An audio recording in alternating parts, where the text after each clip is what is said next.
call to order of the regular board meeting of May for USD 464. Would everyone please stand and pledge allegiance with me?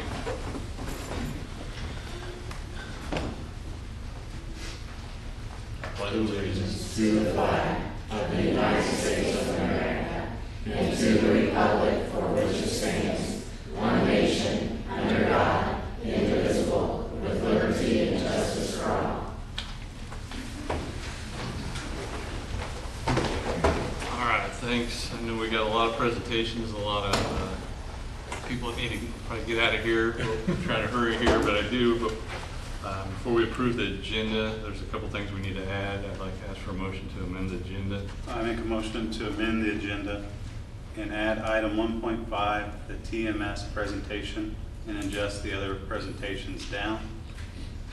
And then amend the agenda item 7 to 5 and adjust everything else down as well. So I want to understand, we have an extra presentation, then we're going to have executive session for the action items. So, all right. Is there a second? Second. All right, all in favor, raise your right hand. All right, motion carried. With that, I think we will jump into second graders.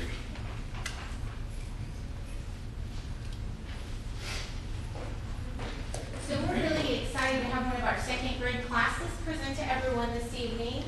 This is a totally generated student idea, and they came to the administration and said, we have a presentation for you that we want you to come see. So we, oh great. So it was a great idea, and we're very proud of our second grade class. I'm here to tell you a little bit about what they did. So thank you for letting our class come to present to you today. As she said, this is a project that they came up with to celebrate Earth Day. So this is similar to what they presented to the administration in order to get it okayed for them to do this. So our class was given a task to find a need in our community, then come up with a project that could help us fix that need. Our project was to pick up trash around our schools and parks. We did this on April 18th. Why do we think this project was important? It is important because we need to keep the community clean because it is the only one we have. We came up with a list of materials we would need for this project. We needed gloves to keep our hands clean and germs away. We needed trash bags for the trash we find and a place to put recyclables. We needed parent permission to leave school grounds, so we wrote this letter. Dear parents, we are doing a project for this project will leave school grounds. We would like to clean up trash around school and the community. This would be April 18th, 10 to 12. Please fill out the bottom and return to school by April 12th. Thank you. We needed parent volunteers to send in items as well as to help us in cleaning up around town. We wrote this letter. Dear parents, we are doing a project for Earth Day. We will be picking up trash and trash around schools and the community. For this project, we are needing some materials. The materials include trash bags, gloves, and hand sanitizer. Parent volunteers, supervisor.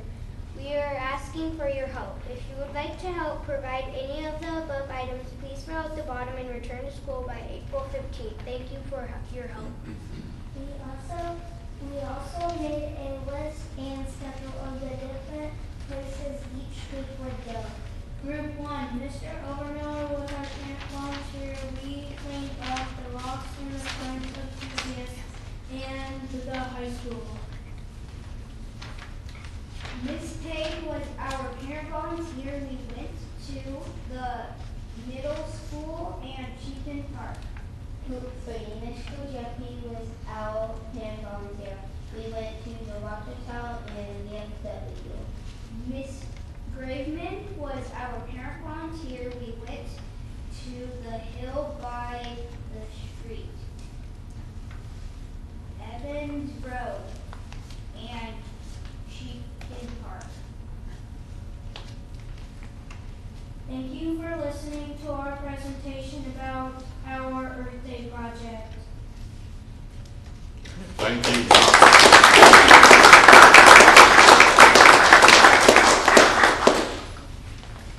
I think we did get one, didn't we get a community compliment?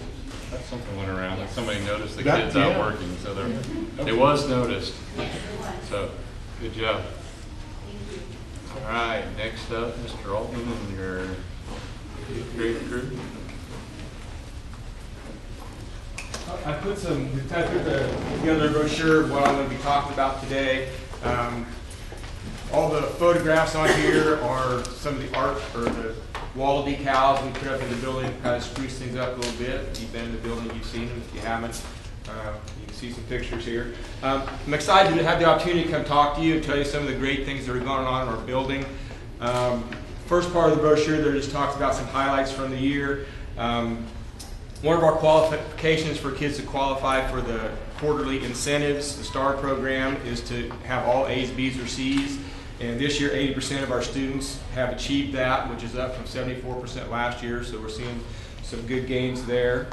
Our school fundraisers went well. We raised around $12,000 on cookie dough. We did Schwann's. What else did we do? 50 grams at Christmas. So we had really, really good support there. 5 students participated in the district honor choir in Topeka. We set a couple track records. Eli Gilmore got under 11 minutes in the 3,200 meters, which is a really good accomplishment. Our jazz band, which practices in the morning before school, went to a clinic at Kansas City, Kansas Community College a couple weeks ago, and they came home with the Outstanding Jazz Ensemble plaque, which is a really great honor, especially for middle school kids. And we have a list of 5 students there that also got Outstanding Musician Awards for their performances during the day. Our 6th grade math team went to the league math relays a couple weeks ago, took 2nd place, which I think that's the first time that's happened. That's because there are some really, we have the DeSoto schools, which are always really strong in math, so 2nd place in that competition is a really good accomplishment. 8th grade technology students do a project. It's a year-long project every year, and we had one group of girls that I thought really did an outstanding job this year. They marketed and sold spiritware to kids in the school and are donating that money to our Student Assist program, and they raised over $1,200 doing that. And they did a really great job. They did all the work. They promoted it, sold, got the shirts produced. So I thought that was a really great thing and probably a really good learning experience for those kids. We had 2 7th graders today that were honored at the Lead Center at KU for their performance on ACT tests. They were recognized by the Duke TIP program. They're, what does that stand for? Talent. I don't know. It's a talent search that Duke University puts on. I can't remember what TIP stands for right now, but so that was another really great honor. They were honored as having top scores in the state of Kansas. So that was at the Lead Center today. So that's just some things that we thought of, good things that happened during the year. The next thing I'd like to talk about, which in past years I would not have liked to stand up here and talk to you about this, but I'm actually pretty excited about our test scores this year. I'll kind of go out of order. Towards the bottom of that right-hand side, it talks about our MAP scores, which is a test we take 3 times a year. We take it in September, again in December, and then we just finished up taking it a couple weeks ago in May. When they take that test, MAP gives them a goal or to reach for when they take it the next time and the next time. And what we've kind of done, and that's something that our teachers really talk to kids about, is what their goal is, what they need to do to improve and reach that goal. And NWEA, which is the people that design this test and monitor it, their studies have shown that between 50 and 60% of kids nationwide actually meet their goal in a testing interval. And our scores there, if you see in math, geez, I need to listen to my eye doctor and get some reading glasses.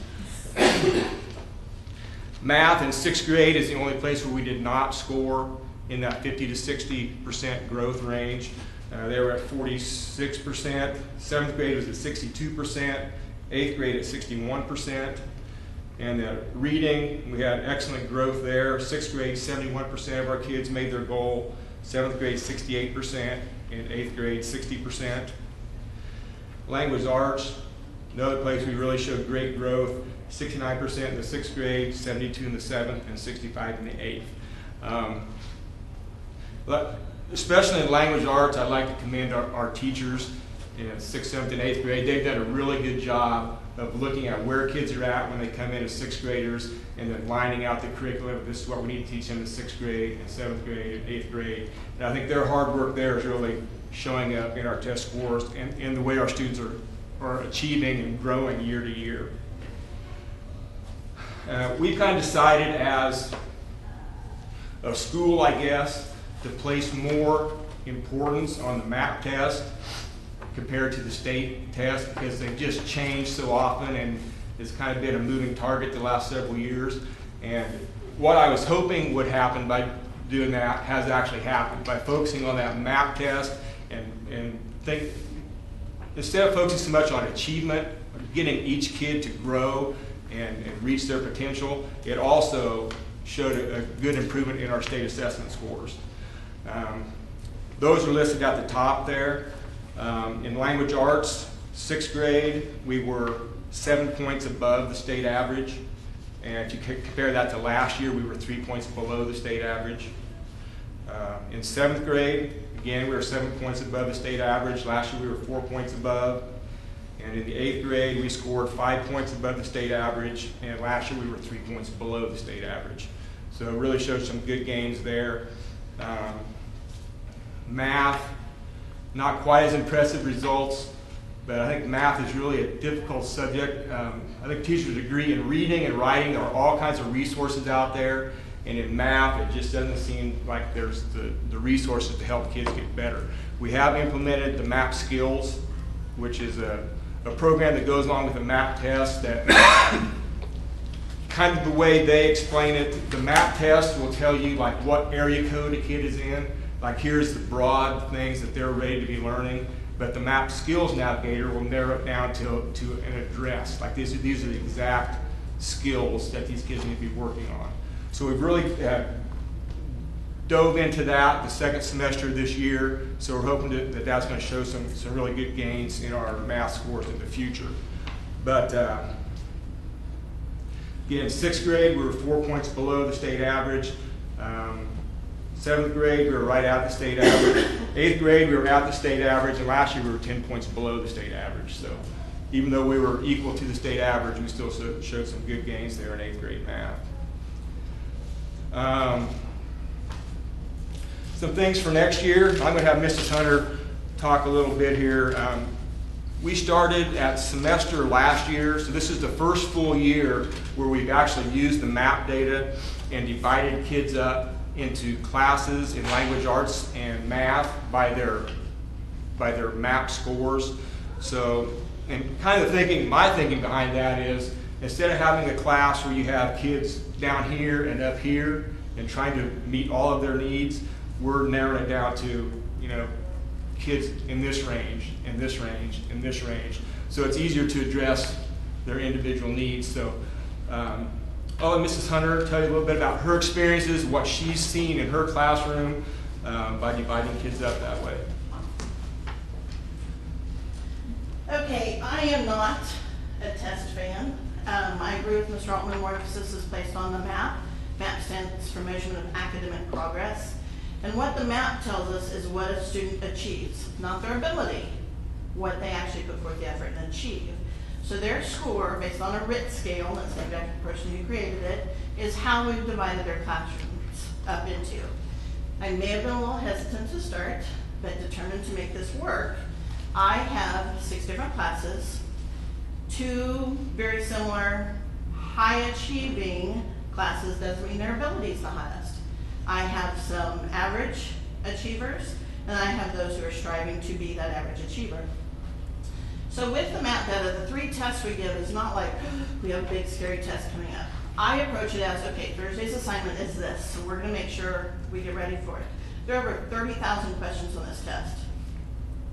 they're prepared or they're not. And so every test is unique, it's dynamic to that specific child based on how they respond to the question. The navigator that Mr. Altman alluded to, once every 2 weeks or so, and Mr. Fowler does this a lot in math, we will do an indicator, just 10 questions.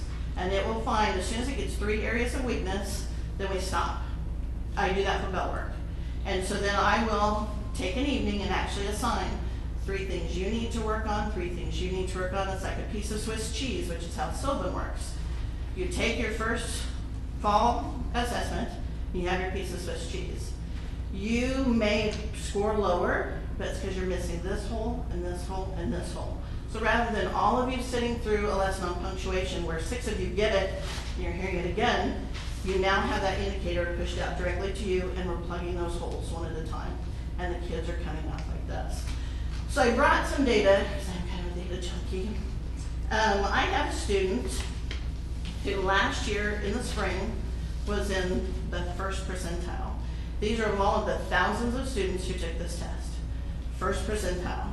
So targeted his needs. Let's see what we can do. Again, we don't know what questions are on the test. He raised his RIT score 49 points, and 2 weeks ago, when did we take the map, is in the 15th percentile nationally now. That is huge growth for this child. And kids are always going up to Mr. Altman asking me how I did on the map. They're very proud of this. It's not like a test, we're so nervous for it. It's their turn to show off and shine, and it's wonderful. I have a low average student who is like, man, it is what it is. She went from 29th to 40th percentile, and then in math and in language, she went from 26th to 53rd percentile. Because what I'm doing is she's with like achieving students, so we're meeting their needs where they are. Now let's push them all together. I have a high average student who went from the 76th to the 87th percentile. And as an educator, and I've shared this with Mr. Altman before, the students who are already here, while I'm trying to pull this one along and meet everyone in the middle, it is so hard to keep these going. Hang on just a minute. And then we're all differentiating to meet all those needs. These kids are together now. So to go from 76th to 87th, and she also went from the 87th percentile in language arts to the 97th percentile, which is a huge leap. Here is one who is identified at the other end of the scale, who was gifted and talented, went from the 91st percentile. What do you do for this kid? He's now in the 98th percentile. So this is working, and I'm a huge advocate of this now. Skills Navigator is helping, and they're proud of their successes. Rather than differentiating 6 different times and having kids in 30 different places every hour, I basically have 3 preps.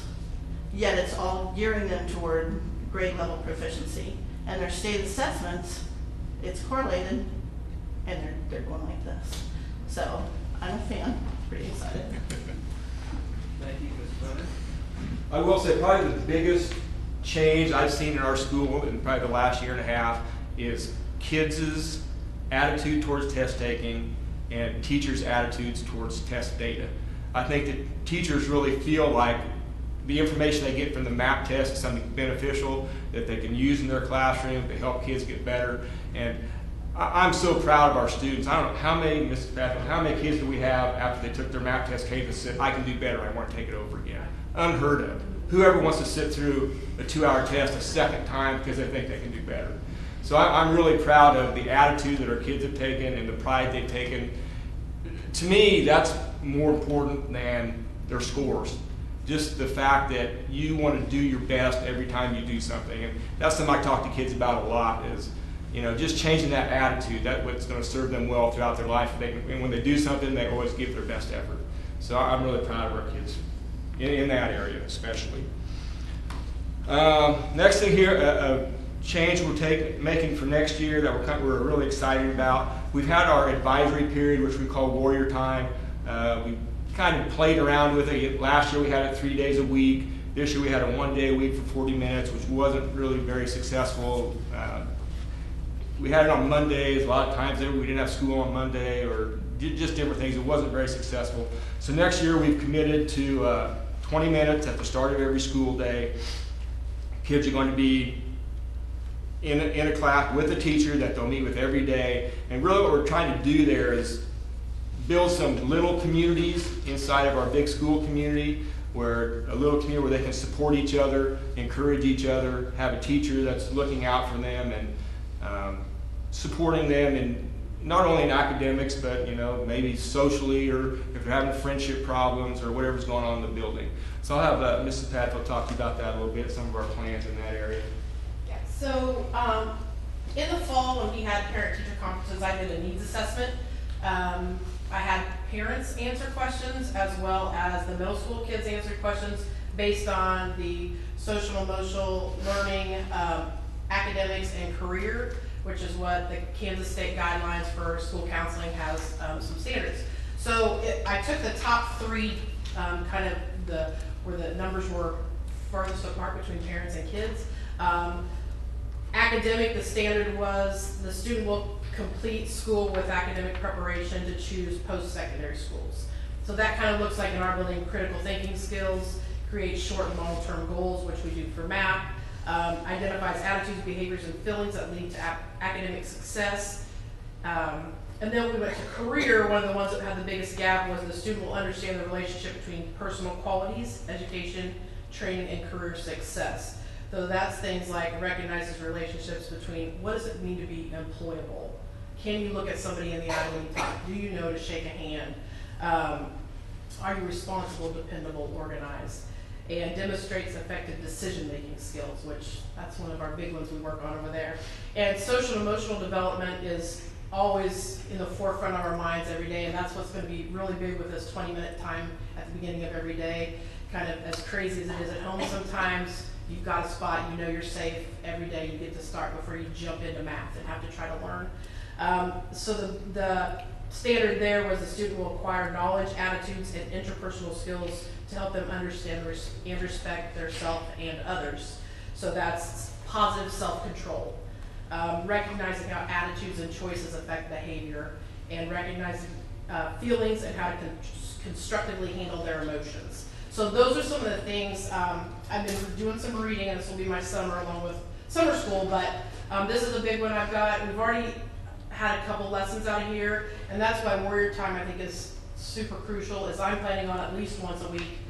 He's going to let me put out a social emotional lesson that all the teachers will teach to their Warrior Times. Because it's easier, I think, as an elementary counselor to get into classrooms because you can get in for 20 minutes and then you need to go somewhere else. But over here, I would have to be in there all day, and sometimes a crisis takes me away and then it kind of gets jumbled. So the Warrior Time is my avenue to get that information out. We'll set goals, we'll monitor goals and assignments. They'll be able to communicate with teachers and their parents via email. Career cruising, which will hit on that career piece as well. They'll get to take a test in there and then talk about second semester. I'd like to do more during student-led conferences about careers post-secondary, whether it be college, community college, trade school, job, military, whatever the case may be. So that is what we're looking forward to during our Warrior Time, and then that's what I have. So, and the last thing out of this advisory book, let's leave you with this, because I thought this was a really good quote. Through an advisory period of 15 to 30 minutes a day, teachers can offer students a consistent, dependable opportunity to get to know themselves and each other, to build social skills, to warm up their thinking selves in a wide variety of mentally challenging games and relevant activities, and to have fun doing so. So that's what we hope Warrior Time is all about next year.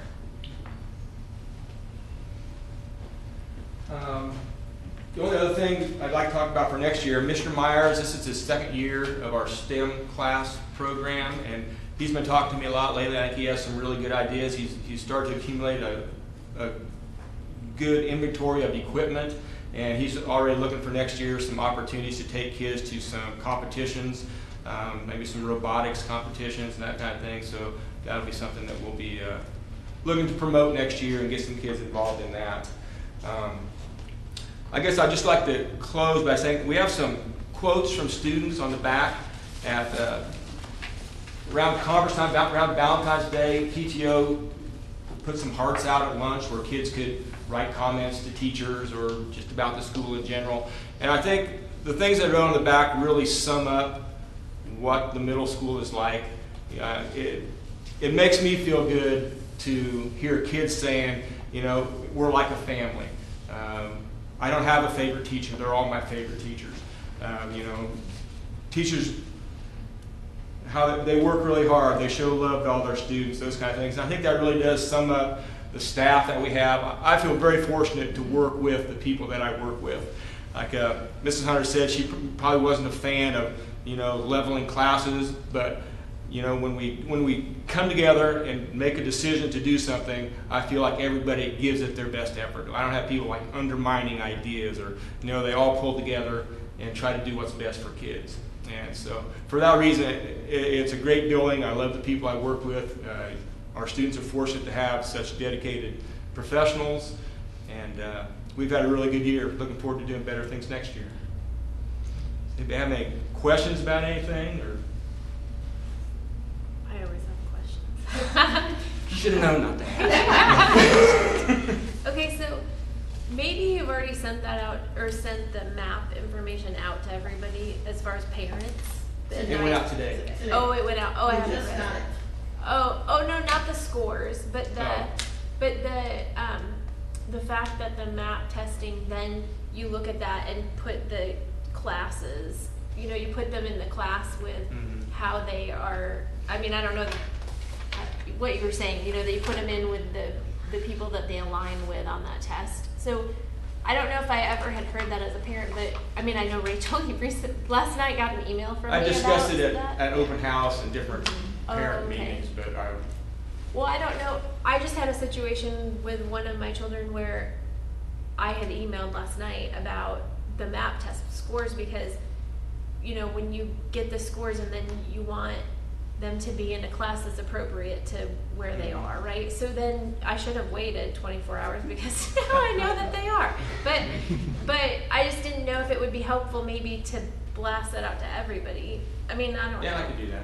I mean, And that's what thing that's really neat about taking it 3 times, we adjust. So even if a kid is in September in this class, based on a score in December, they can switch classes. We have a lot of kids switching based on that second math score that needed to be, you know, that were maybe in that average class but needed to be pushed into that upper because they were close, so we pushed them into the upper. And that's what's really awesome about this, is we have the fluidity then to do those sorts of Yeah, that's things, which is cool. Tracking is like a dirty word in education, and that is not what this is, because people aren't put into a class and then that's where they stay. When we test in December, Mrs. Padfield spends a lot of time over Christmas break looking at, okay, this kid really needs to be here, and so it's a fluid situation. A kid doesn't get stuck someplace and then that's where they have to stay. You know, they might start out in the low math group, and if they work hard and progress, they might be in an upper math group by the end of the school year. So, you know, that's just something I guess it's good for you to know, that this is what we're doing is not tracking. We're not putting kids in a place and saying that's where you belong, that's where you're going to stay. And so like for your kid will be in this class and she'll continue to get whatever the 6th grader needs to get, however, other things as well. yeah, It's just not really makes great sense. little content. Yeah. It's just the different way we're delivering it and our expectations. Yeah. The fall, it's not 3 big tests. The fall test is a baseline. Winter is just to show progress, and then spring is their achievement level. So when we compare data in those percentiles, it's from last spring, surviving summer brain, coming back to this spring. So those are huge growths, but what they compare is the spring data. Okay. Yeah, And I I mean, I think- just think as a parent, it's interesting to know that, because you send your kids to school and you want them. I mean, I'll speak personally, me, like my parent and my husband. We want our kids to be in a classroom that they're challenged in, appropriate educational environment, but I would rather them get a percentage. I mean, honestly, I'd rather them get a B and be challenged than get an A and be bored. So that's the whole thing. Like you know, you get these test scores at home and you're like, oh, okay, what does this mean? You know, you don't know. Yeah. And I think the difference is with the MAP philosophy, it's more about growth than, because like, if you have a 6th grader that's performing at the 4th grade level, they're not ready to learn 6th grade math. You have to go back and fill the gaps before they're ready to do that. And I think in the past, it just seems like we're trying to teach stuff to kids that they're not ready to learn yet. And that's what the MAP test is really all about. It tells you what each student is ready to learn. And I think that, you know, we always have worked hard with the low kids, trying to get them up. But the one thing Mrs. Hunter said that I thought is really a positive thing about what we're doing is a kid that was at the 91st percentile and went to the 98th percentile. That is really hard to do. When you're at that high level, and what that means is, because I've had this discussion with my wife, because her son is a real high achiever in the 5th grade, and he has a hard time reaching his MAP goal because they're not teaching him stuff beyond the 5th grade content. So he wouldn't be expected to really meet that growth. But what we're able to do in this situation is those high kids they're learning the same curriculum as everybody else, but then we're extending it farther so that they can grow and continue to improve. So That's what they're recognizing it and taking ownership, and that for us to get teenagers to take ownership of theirs, it's amazing. 30 years I've not seen this before. It's wonderful. yeah, that's probably the biggest thing I'm excited about is the kids' attitude towards testing. I mean, it's always been drudgery and something they just, you know, dreaded, and it doesn't feel that way right now. So That's what I was going to ask, is to go from the 91st to the 98th, you have to teach beyond that grade level. Right. And so is that what you're doing to Which get is to why that point? I tend to think of it as having 3 preps. But with those indicators, there's still those holes in that Swiss cheese. And I got it. How do you not know how to do dialogue? That's an elementary skill. Let's back it up. And so that whole hour, chances are, struggle with, even though they're the higher scorers, now we do dialogue and that hole's plugged. So now let's move on. So. And we also found behavior decreased as well, so you have the low kids feeling inadequate, so when you have a high kid in there, so our behavior has been slim to none in classes, because everybody is just working at their level, and it's just, yeah, it's a successful. So are class sizes different for the lower kids than the we try higher to keep kids? the lowest ones a little smaller. Okay, But those are usually the inclusion. right. So, not always, but usually. And I know Miss Melky, one of her classes, so 7th grade lit, one of her classes has 32 or 4 now, because we had some kids qualify for IDEA. And so to get them into a certain class to fit Miss Grove's schedule, along with staying in a high class. But Miss Melky said it works, like they're everywhere, but they're just working in groups or not, and they're just quiet, and they're just plugging away. So it's been successful for us. So, oh, sorry. So in the past, I've seen, like, as my kids have gone, you know, from preschool till now, I've seen that a lot of that extra work, you know, for a child that needs to be pushed on the higher level, then it was really dependent on this teacher that they had, because that's a lot of extra work for the teacher to address that and look for different curriculum. But it sounds like with this system that it forces every teacher to do that. Is that right? Anyone who's involved with the math scoring, which is math and reading, and then the language usage. Okay, so it's math, reading, and language. So it's not science. It's not anything else. Okay. Now science and social studies are still a mixture of kids, because we just test those 3 now. Okay. Areas. If this is being so, is science and those other areas an option to do the same type of process? Right now. There is a MAP science test. We have not used it yet. Trying to focus on these 3 areas right now, but it's something we could do in the future. Our science teachers, I didn't mention science in here, they were also, 8th grade science took the state assessment, they were also, I think, 5 or 6 points above the state average. Our science teachers do a really good job with preparing kids in science, I think. But yeah, just something, I think, it is available through MAP, and it's something we could look at in the future for sure. So when you talk about the Swiss cheese, I mean, how is that communicated? Getting back to the parents, as far as seeing summers about here, communicated, is that in what I should be getting at home with regards to understanding what those holes are? It drives my lesson planning. Okay. And like I said, it may just be dialogue. That's not something that I would need to send home with your daughter next year. Just we do a mini lesson. Okay, if you remember, because some will have had it, some will have not had it. Right. So we don't have to devote and lose a full instructional day. We just do an activity or something to reinforce that. And then when we do our journal writing, I'll make sure they have 3 sentences of dialogue, and we go back through and check it. So we're still staying on track with our curriculum and pushing everyone through. But those who need these pieces, they're just being stuck in there.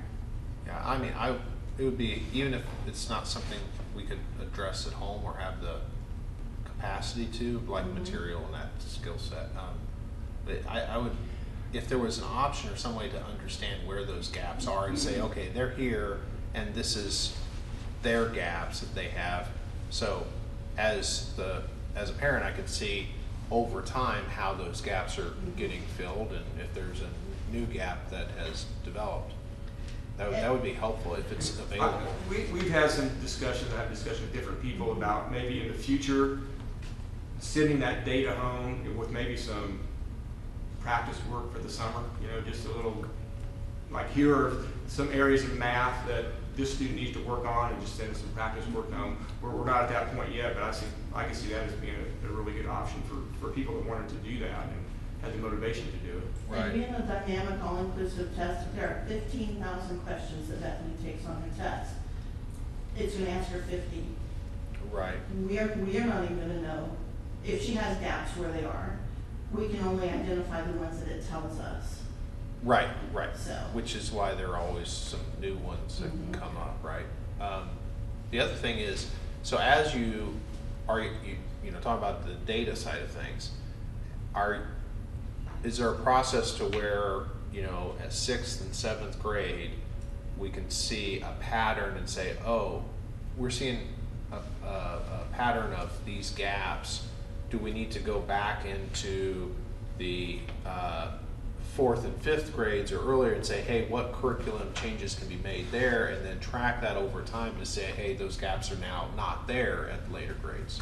And we actually went, before we purchased the Map Skills Navigator, we went to El Dorado Middle School because they've been using it for years, and they showed us some of their data. And it was interesting because you can give that Navigator test in math, and it showed that like a whole bunch of their 8th graders were missing this 3rd grade skill. And I mean, it showed a spreadsheet of all these kids that were missing this one skill. So then they could address that kind of as a whole group. And I think that happened especially in math when we jumped to Common Core and they moved the curriculum around. Kids miss some stuff. Right. Because, you know, they're in 3rd grade, what they were supposed to learn in 4th grade next year has now been moved down to 3rd grade. So they never did get it. And we don't get that with the map assessment, we only get that with the Map Skills Navigator. When Mr. Fowler showed me this spring how to use that, and we would throw out the indicator, and I said, when you find 3 areas that they're weak in, stop testing them. That's what I told the computer. So then it gave me 3 areas of all 3 kids. Now there may be 90 different areas there. But he also showed me how to look at this spreadsheet, and sure enough, pronouns straight through. Right. Vague pronouns. You know, he went to the store with him. So that day we did bell work, and this is how we do it, and their kids were like, oh, okay. And they picked it up and moved it on. So we can, and every hour was different. As a diagnostic tool for me to set my curriculum, fabulous. Because I mean, my curriculum is set. Right. And now I know exactly what they need to work on. And maybe they don't need help with adverbs. But I didn't spend any time on it. Right. We'll review it and keep moving. So it's this Map Skills Navigator that Mr. Altman's introduced us to. And we had, was it Perry or Piper that came? Piper. We used to be the school going and checking on other schools, and there comes us, and we had one come in just very, I don't know, it is what it is. And Mr. Fowler talked with her, and I walked her through things. She goes, oh my gosh, how do we not know this stuff? So now we're becoming the district that they're coming to look at and incorporate this into other districts. But it is a K-12. I don't know if it goes past 8th grade or not. You I don't don't know think about so? the Map Skills Navigator. I'm not sure. Okay. Well, back to what Drew said though, I mean, can we, as we build this data, we can get this down to the elementary to help them. They have it available in the elementary. I don't know that they're using the map skills as much. We got training. I talked to with it. Mr. Mann, he's interested, and we struggled using it because we didn't get a very good training on how to implement it. So it kind of sat around for the first semester of this year, and we were struggling with it. But I got a lady from El Dorado Middle School to come out here and spend like a morning with us. And man, after she talked with us, our teachers just took off with it and they understood how to implement it. And so yeah, I think it's something that Mr. Mann's interested in. We have a couple of teachers who are using it now here in the elementary. But it has been a slow start because of the training. And Well, I it's mean- difficult concept. Usually with any data, you want to have consistency across because then you can really, it's not a small sampling. Yeah. Map works really nicely with Study Island. Is that something, and I can't remember if Study Island goes past 6th grade or not. I don't know if that's a It program does. that we utilize. 6th and 7th grade. Okay. MAP ties to Khan Academy. Yeah, but also ties to Study Island. I'm not familiar with Study Island, I've never used it. Well, Study Island, it goes right to the Kansas standards, Study Island does, and you can do whole group lessons, you can do individually assigned lessons for the kids, and it pulls right off those skills locators, and you're able to assign kids assignments specific to what they need practice with.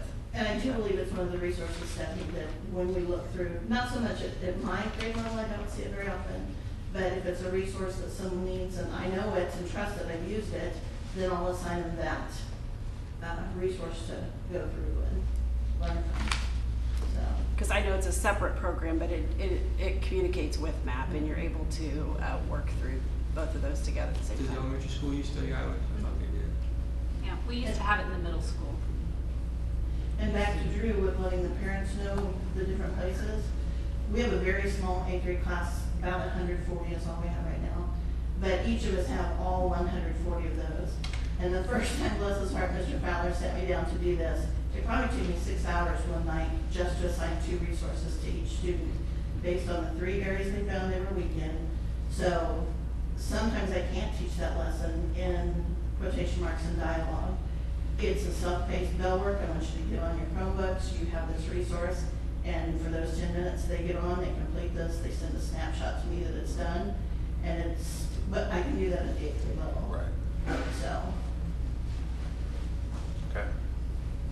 Yeah, I would be really, The Study Island too, you can do practice at home, so you can actually Yeah, assign, and they can go on and do practice at home in the areas that they're missing. So it's also a school to home kind of activity that they can do too. So it would be really something that could be used in the summer if people were, Right.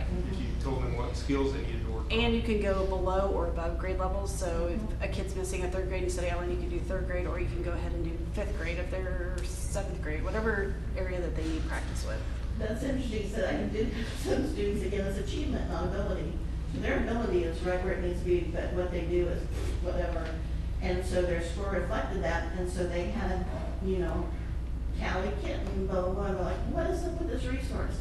Well, let's get through it. And they were not about to have another resource like that, because the computer decides it, and man, they went like this. That's the only problem I've seen with the skills locators. Sometimes they'll throw them down like way below what their level is because they've goofed off and they're not actually doing But what that's they're what supposed they're to be. achieving, so that's all Yeah. I know. Yeah. But they probably know even more than that. They're just piddling around, and then when they realize, wow, I'm not where I'm supposed to be, they change. But I think kids are starting to recognize that we're using this data to help their education, and I think the majority of them are really taking it seriously. Because we talked a lot to them about, you need to do your best so that we know how to best teach you. And now, obviously not all of them are buying into that, but did you do any kinds of incentives or awards or rewards for the kids if they we scored? are having that celebration on Friday, the last day of school. We're grilling hot dogs and hamburgers, and we got some inflatables, and Kona Ice Truck is coming up for all the kids that made 2 of their 3 growth goals in 2 of the 3 areas. So. And really, it's a majority of the school that made 2 of the 3 areas. So. Thank you, that was pretty informative, and I think there's some useful information in there. Yeah, if you ever have any questions, give us a call or stop by. Thank you. Thank you very much. All right, Mr. Carlskin? You going to talk about map testing? Well, it's been a while since I did work with the map, but I do think they have it at the high school. But it's been a while, as I said. Thanks for having me tonight. I don't want to take a great deal of your time because I know you've got a lot to do. But I did want to share with you what we did in the legislature this past session. It was a relatively short session. The veto session only lasted 4 days. We finished up at 2 o'clock in the morning, a week ago Sunday morning. And it had to do with an attempt to get Medicaid expansion considered, as well as passing the budget and getting it through. But for your purposes, especially school board members and schools, we did get the school finance bill passed. We got the bill passed right before our first break there around the 1st of April. And this was in response to the Gannon lawsuit.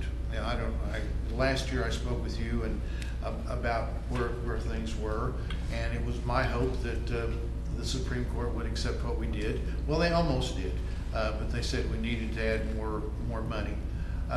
And there's a bit of a kind of a controversy over how much money.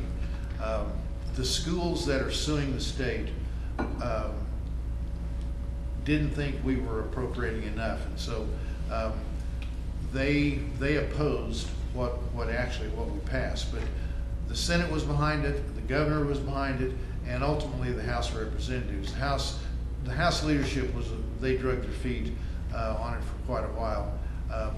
They put a couple of ugly bills out there which really would have hurt the school districts and created some unfunded mandates, but we did get that straightened out. And so the bill was passed, and the oral arguments was presented to the Supreme Court last Thursday. They say they will let us know their verdict probably by the end of June.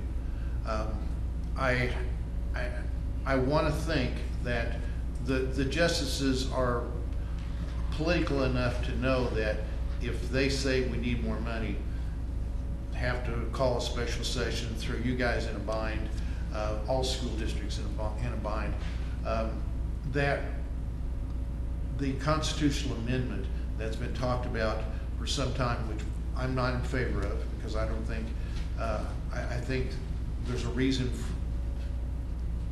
back in the 60s that the Constitution was put in place the way it is. But I personally don't think that the Supreme Court is going to reject it. They may want to tweak it some more, but I may be wrong. I've been wrong before. But the bottom line is, we added $90 million additional for schools across the state. For Tonganoxie, that will be an additional $680,000 for what you'll get next year compared to what you got this year, which is significant. I followed your budget. I saw a budget at a glance on the table out there. You guys going to work budget tonight? A little bit. Oh boy, it's always fun. I do really feel like that the 680 that you will be receiving is certainly will be a benefit to you. The base aid per pupil was raised to $44.36, which in the next 3 years it's scheduled to go up. The bill that we passed will add 90. Last year we staggered increases over the next three to 4 years, and then this year we added $90 million to each of the next 3 years. So, as I said, I hope the Supreme Court is in favor of it. It's still going to be a challenge, when you look at the state budget, because education uses over 50% of the general fund, which education gets some criticism, but I think we're on the right track. Some of the other things that we did in the legislature, not only regarding the finances and the Gannon case. We put $115 million from the state general fund into CAPERS. We did that early in the session. That passed the House unanimously, and I think it did the Senate as well. The governor really didn't want it passed, but she signed it because the legislature's been underfunding CAPERS for several years, and we need to get it right on the right track, because the interest that we're paying on the money is very expensive. So hopefully when we reversed some of the brownback tax experiment things, we brought more into the general fund, and so we're able to do certain things. We did other things too, other than schools, for the budget this year.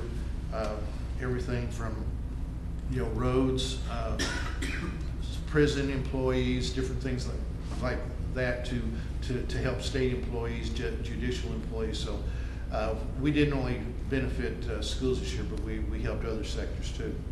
A couple other things that in the bills that we passed, the state will provide the ACT and work keys at no charge to high school students, and the pre-ACT to ninth graders. We made a change in the number of drills that schools have to have. I think there was either 14 or 16 drills that was being required by the state.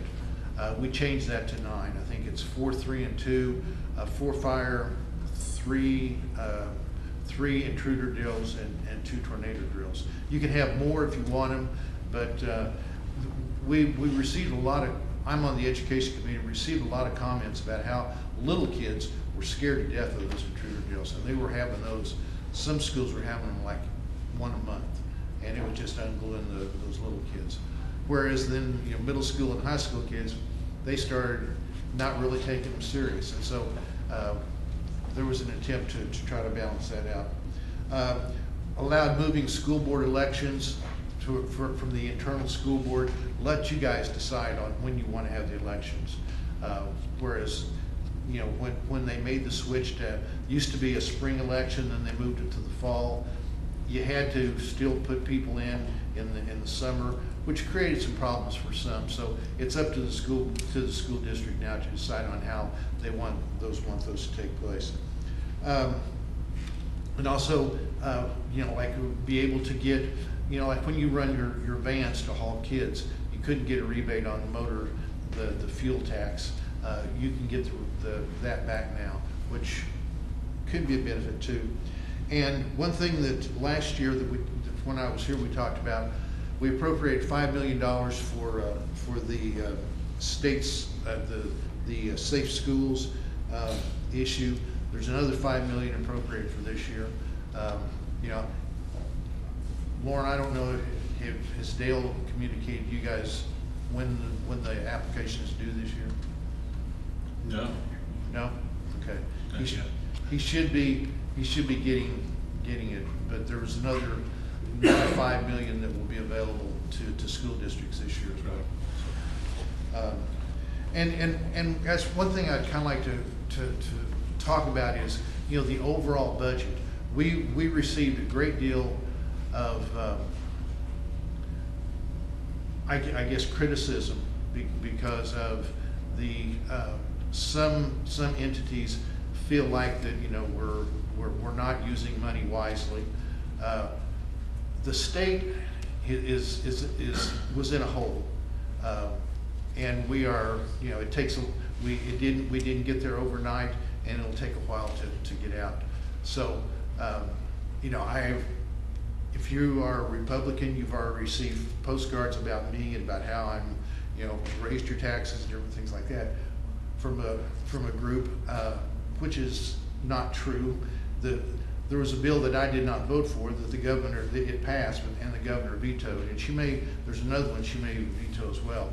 But we need to be very cautious in the next few years about where we're going with the funds that we have, and I'm hopeful that nothing unforeseen, that we'll be able to make the commitments that we did in this bill to provide the $90 million in the next 4 years. But we have to be very cautious and be prudent with what we do. So, as I said, I know you guys have a lot to do tonight, and I didn't want to take a great deal of your time, but I did want to share with you some of the things that we did, and I felt like that it was a good session. There was things that I was hoping that we could have done more with, but we didn't. So, there's next year. You guys have any questions? On that ACT thing, well, I see it's generous that the state's paying for that. Is there anything in there where the child has to prove the willingness or the ability to, for wanting to go on to college. I mean, it just seems like you're opening the door for people to take a test that may not be want to go and may get a low score, and you know, There's impact no our requirement score. for kids to take it. And you know, the counselors can counsel them, you know, whether they can encourage them to take it or not take it.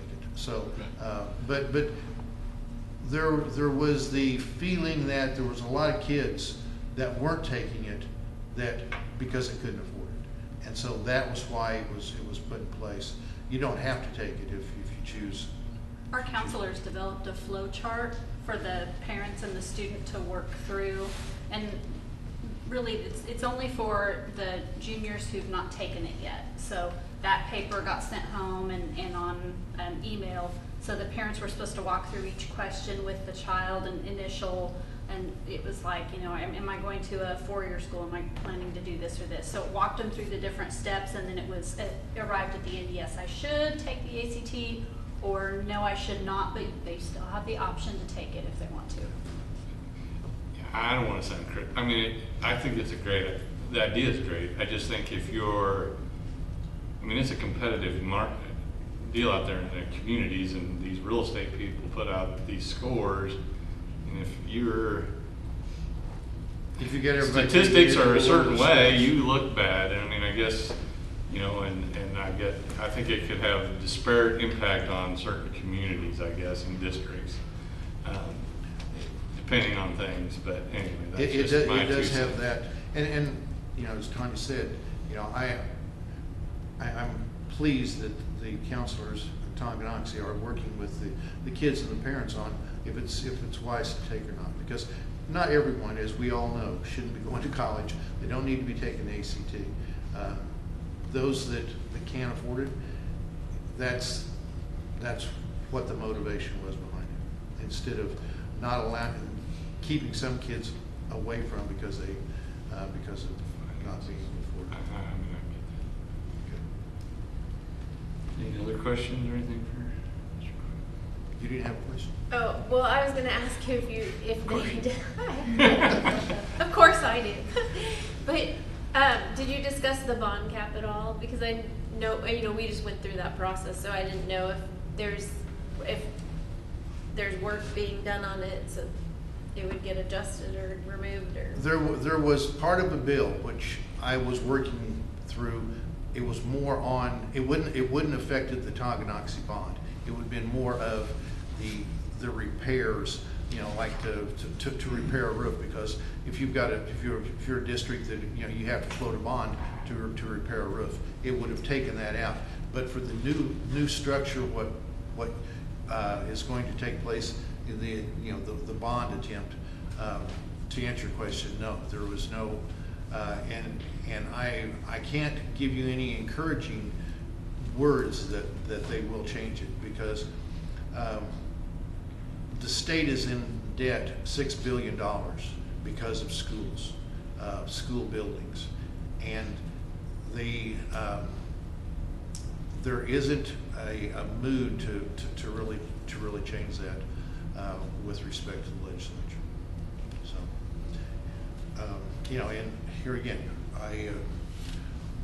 when I spoke to some of the, you know, meetings that you had, you know, it concerned me about the bond cap.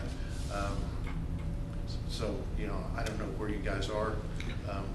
But We're going to talk about that. Yeah, I saw it on the agenda, so that's right next. So, but anyway, if there's any time any of you have any questions, you know, please feel free to contact me, or, you know, go through Lauren or whatever. But I appreciate what you guys do. I know you make a lot of money doing what you're doing, and thank you for your help. Thanks.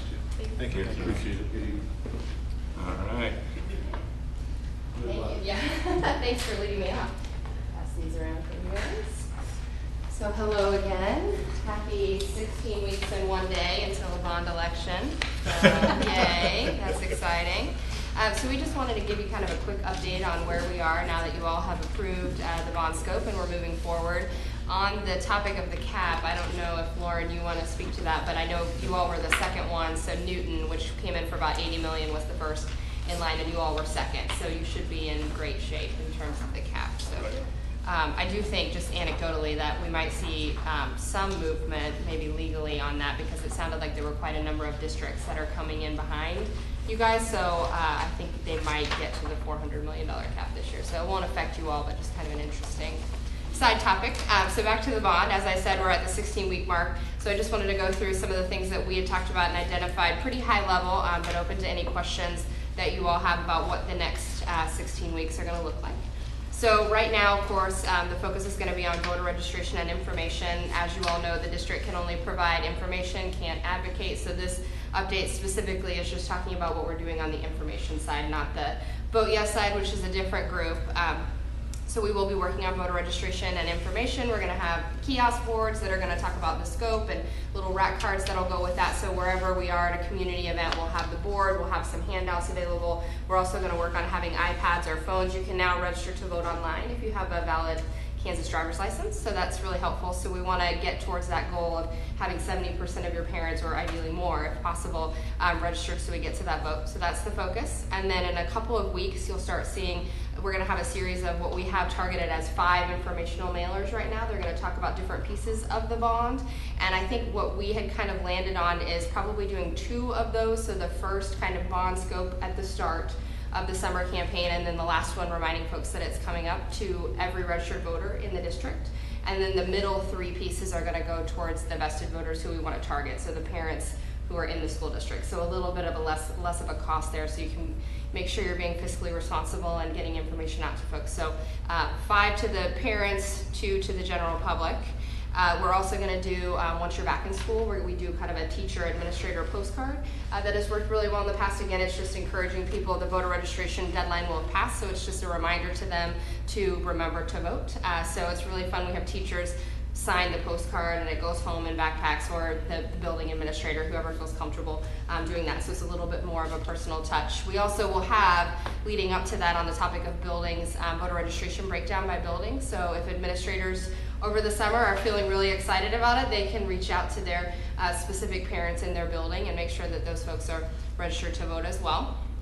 So in addition to the mailed information campaign, we're also going to have a specific portion of the website that's going to be targeted towards the bond. It's going to have all of the scope information, all of the background from the CBT, and then also a really robust FAQ section. So we're going to try to answer every question that we've heard throughout this process, and certainly I would encourage you all, if you're hearing questions, let us know. We want it to be really just as, like I said, robust as possible, so that everyone, yeah, Stephanie. Is there a way for people to ask questions through that website too? Like if somebody had a very specific question that wasn't addressed on there, is there a way So for them to do we that? could add a link to probably like an email if somebody wants to email me or Amber or Lauren or whoever we decide. Yeah, that's a great idea. Yeah, we can add that for sure. So then, yeah, we would just try to address as many as possible. So if you all have any questions that you're hearing, feel free to let us know, and we can get it added to the list. If you're seeing anything on Facebook, we're going to have Vote Yes folks dealing with the Facebook side of things. Certainly we'll be working on posts and whatnot for the social media for the district as well. I think it's going to be anything that goes out in print or in any way we're going to send out through social as well. So if people get their information from Facebook or from their mailbox, they're going to be getting the same information. So ideally everyone is hearing the same message every couple of weeks, and hopefully hearing it a couple of times, so it'll kind of sink in for them before they get those ballots in mid-August. Also looking at presentations to community groups. I know you all have kind of a Lions Club that was and now isn't.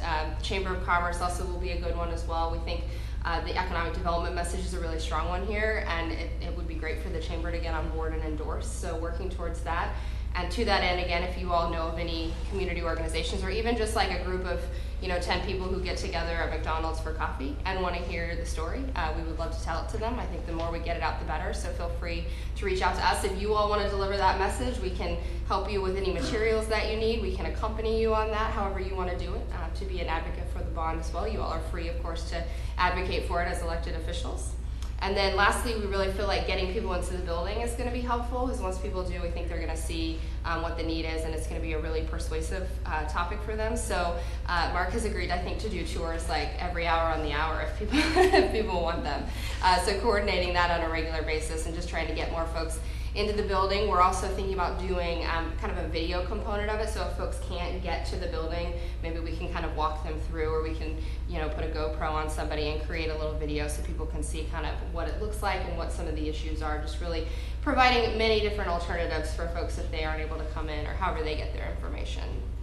So then lastly, I just wanted to touch on the 70-70 again. So you'll see your active voters, likely total votes. Again, we're estimating about a 30% is what has been standard in mail ballots right now.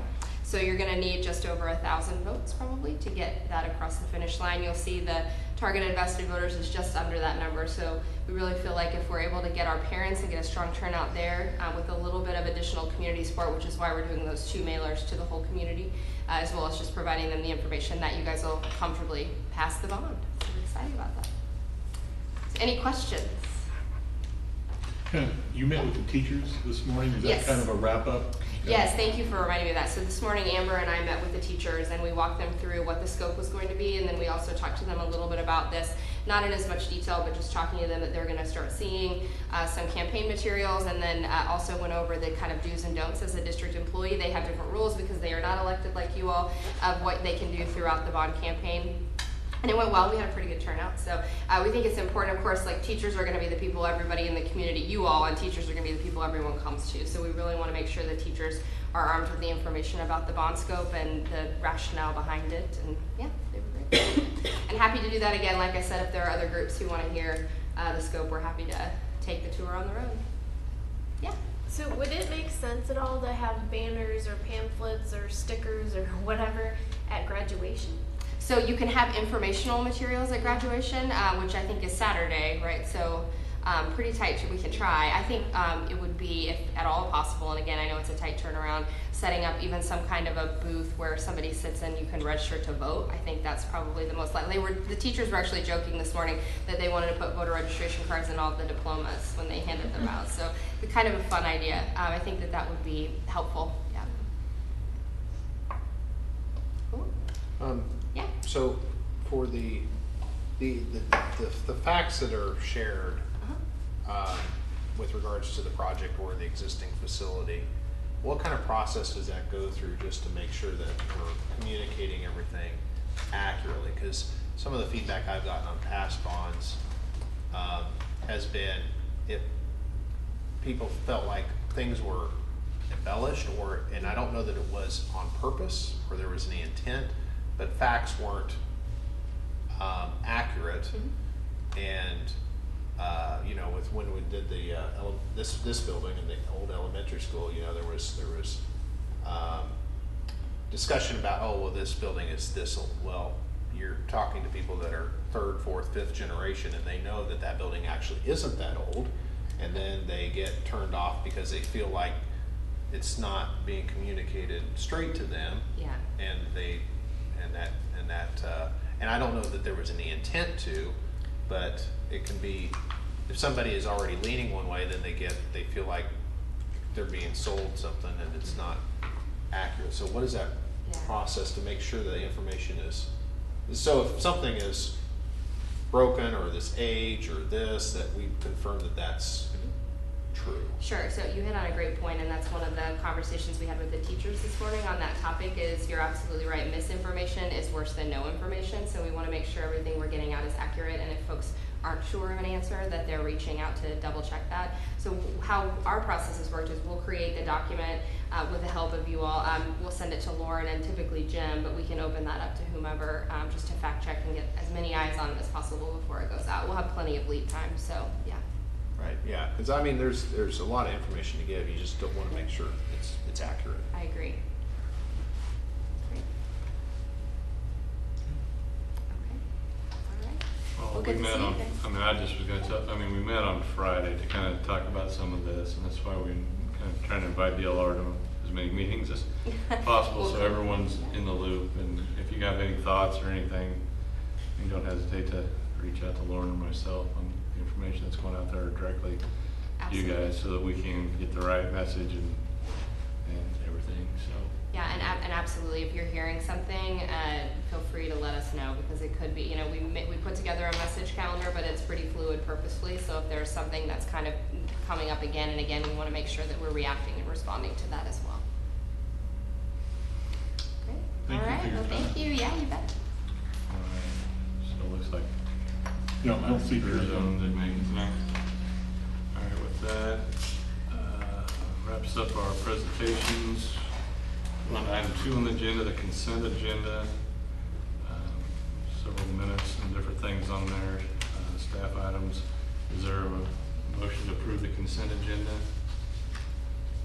I make a motion to approve the consent agenda. Is there a second? I second it. All in favor, raise your right hand. All right, motion carried. Move on to item 3. Did we have any, well, I don't know, it doesn't look like we have any public comments, so jump over into item 4, superintendent report. All right, well, I've got quite a few things to go over. Tanya, could you help me? Would you give everybody just one of those? Would that work? This is the first one. Yep. This is the second. All right, so I'm just going to touch on a few of these. A lot of loose ends, a lot of things going on here as we head towards the end of school. The first one, we met yesterday with Brad Eccles with the Rec Commission. Had just a pretty short discussion, but more importantly, we were just trying to keep the discussion moving as far as that, you know, that possible partnership and their usage of the back south third of the West Campus. One of the main things that we shared with them was these numbers. And remember, we asked to kind of break down utilities and some of those costs, and that's what we did. And I think this was pretty interesting for Brad to look at and review. So if you look back at our water, sewer, natural gas, electricity over the last year, and you take the West Campus, and if you want to break it down if you want to break it down to a third of that, it gives you somewhat of an idea what we pay per month. And you can see that some months are pretty significant cost of usage. I mean, that's just what you're looking at. But you know, those numbers might be even a little bit higher than what you might imagine, I guess is some way to put it. Does anything stand out to you on those utility numbers? But we didn't even talk about lease numbers or anything like that. We were just getting information put together, just keeping this ball moving forward. So that's kind of what we did. It was good conversation. Any thoughts or on Well, I mean, we're sharing a lot of information and we're moving forward. Is there maybe a time frame where we kind of think maybe we'll? Well, we got to get get any more specific, or I mean, we'll wait till June we're officially approved. Yeah, we got to get officially approved, get this thing moving. We also have a lot of time. It'd be nice if we knew the bond passed.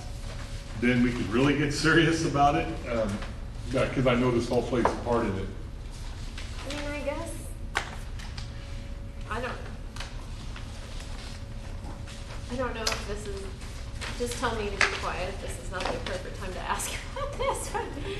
I mean, when I look at these, it just makes me wonder, which I brought up this before, but I don't know. Anyway, I like to keep bringing things up when I don't get my way. But No, you're not. But, you know, you look at the utilities and it just makes me wonder, would it make more sense to do, like, instead of taking that West Campus and renovating it and still use utilities, you know, look similar to this, than to tear it down and build a new, more efficient building? Yeah, I think we've kind of gone down that road, but, I mean, I don't have a great answer for it. That would be probably more of your architect, construction manager question. I mean, have they Yeah, I think run they numbers on did. that? I don't know about the numbers. Well, I think they did. I don't know if I have anybody here to. Well, I mean, I guess So that's how are- something, go ahead. How are these numbers in comparison to the East Campus? Oh, it's a lot smaller. And did you work on this? This was all, yeah, Rebecca. I'm not trying to make more work for you. I was just curious. So we could figure out what the East Campus is. if you Because want to obviously that compare it, building should be more efficient, West Campus or East? the west. Should be. Should be. Yes. Well, it'll be a mix. You got some newer areas there. Yeah, then you got the new addition too, so, yeah. These, I mean, we're just trying to throwing numbers up there. Right. It just gives you something to kind of work with. So that's, I'm gonna kind of keep moving because we've got a lot of things to cover here, but capital outlay, Lori's gonna talk about here just a little bit in her report, so I'll pass that. Negotiations, we've been working on that. Audra and I and Tanya even have kind of been moving those numbers around, just trying to get ready for when we actually start to negotiate with TEA. We do have a meeting set up for May 20th at 10 o'clock next Monday, but that won't be our first negotiations meeting. We need to really make sure the numbers are what they're going to be. I think all indication is the state funding is what it's going to be, but just as Mr. Carlskint mentioned, it hasn't officially been signed off by the Supreme Court. So we're kind of holding off on that a little bit, which is kind of moving things back. I'm going to back up to the rec commission one. If I missed it, I might have missed it, but was there any discussion about a timeline for something like an MOU, memorandum of understanding, where we can get some framework here that they have evaluated this and along with? Yeah. We started that discussion. I don't know if I certainly have a timeline because, this could be 3 years out, before the start and finish of this whole project. So we haven't pushed it that hard yet as far as, I don't know how to describe it. We're just kind of moving into it and talking about it. I mean, but if it's 3 years out, then I think you could still have a fuzzy timeline. We do have some, I don't know if you mean this, but we have reached out to other cities that have, developed these partnerships. So I have some of those to work with, but we haven't, dove into them yet. Yeah, my biggest concern is, I from every indication, the rec is the biggest hurdle. Correct me if I'm wrong. Is that are they financially able to support that? That's the biggest hurdle they have. They are evaluating that. That's what we talked about. They're talking about their indebtedness, with the ball fields. How they're also reevaluating their staffing. They're talking about adding another staff member, how that'll affect their numbers. So yes, but nothing has been in submit. Well, I think I think at some point we're going to have to elevate this. We can't, it can't be part really of a commitment during the election process that it's going to happen.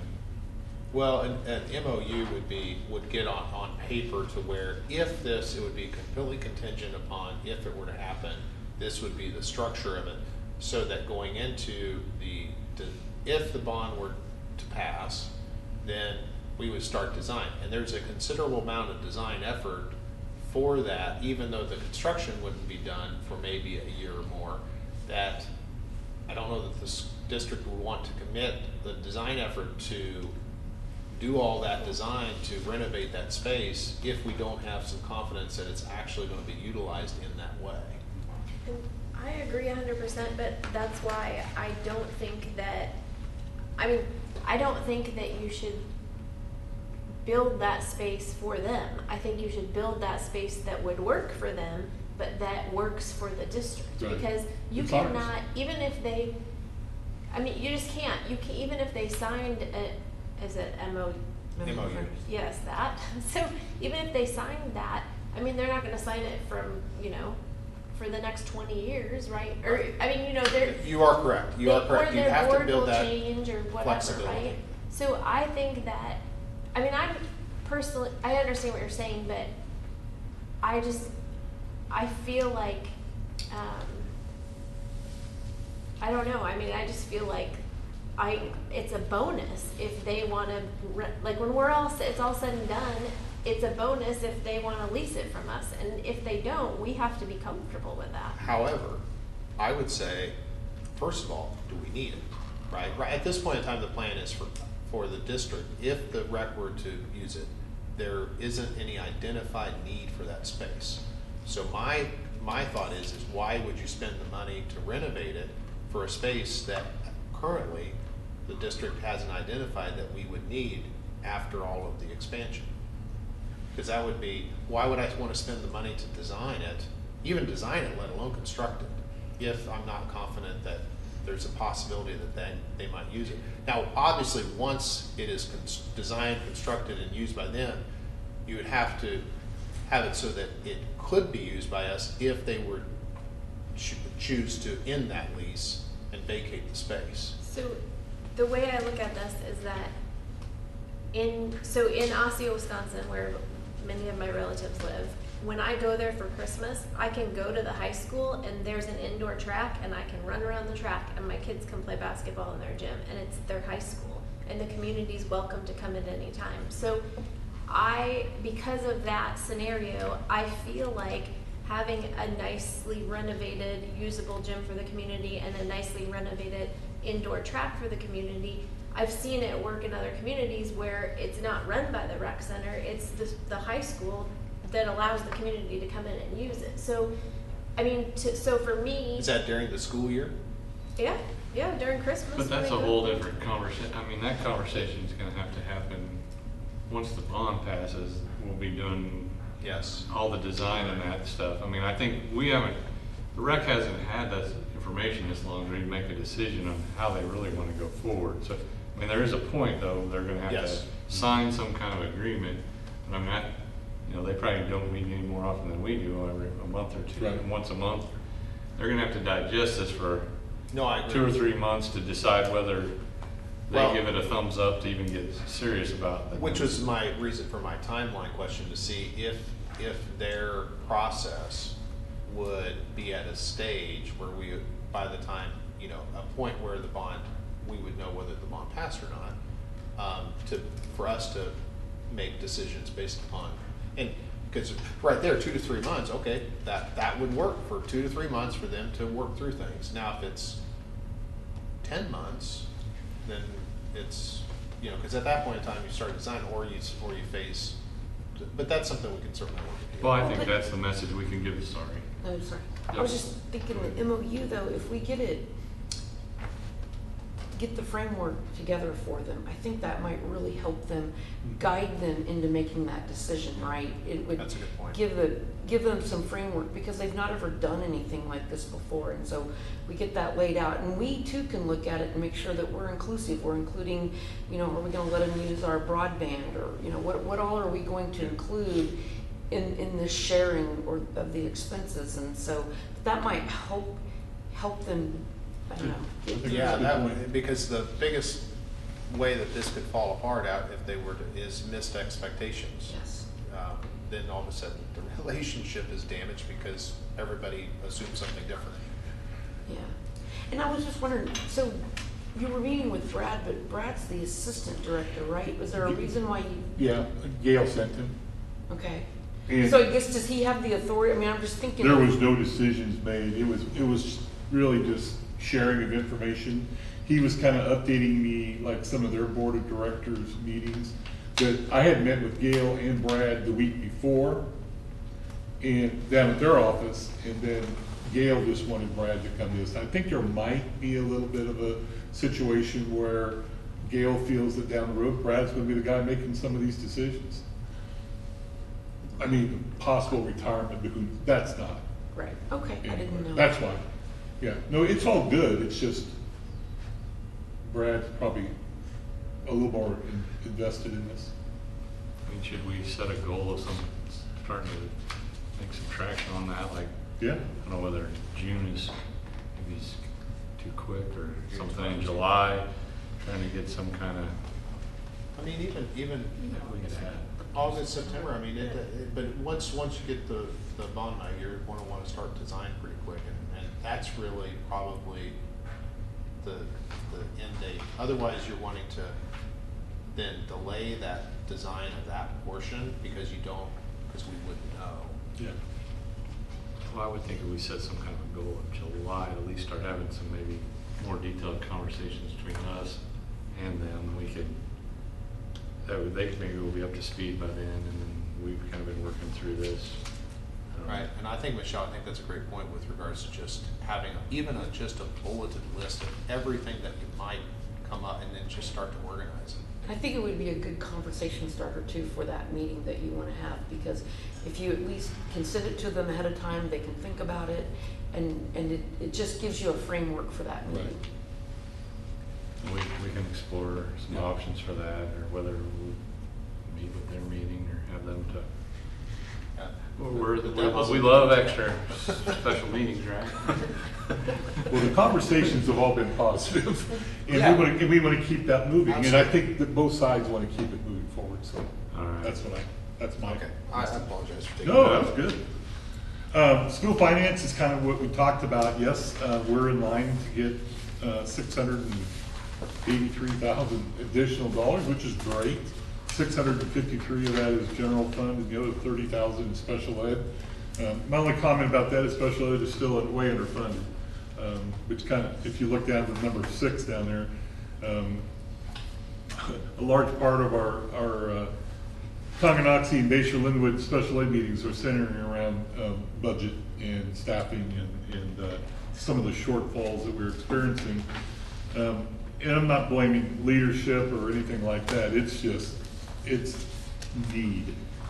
It's incredible, the special ed services that we have to provide on a regular basis.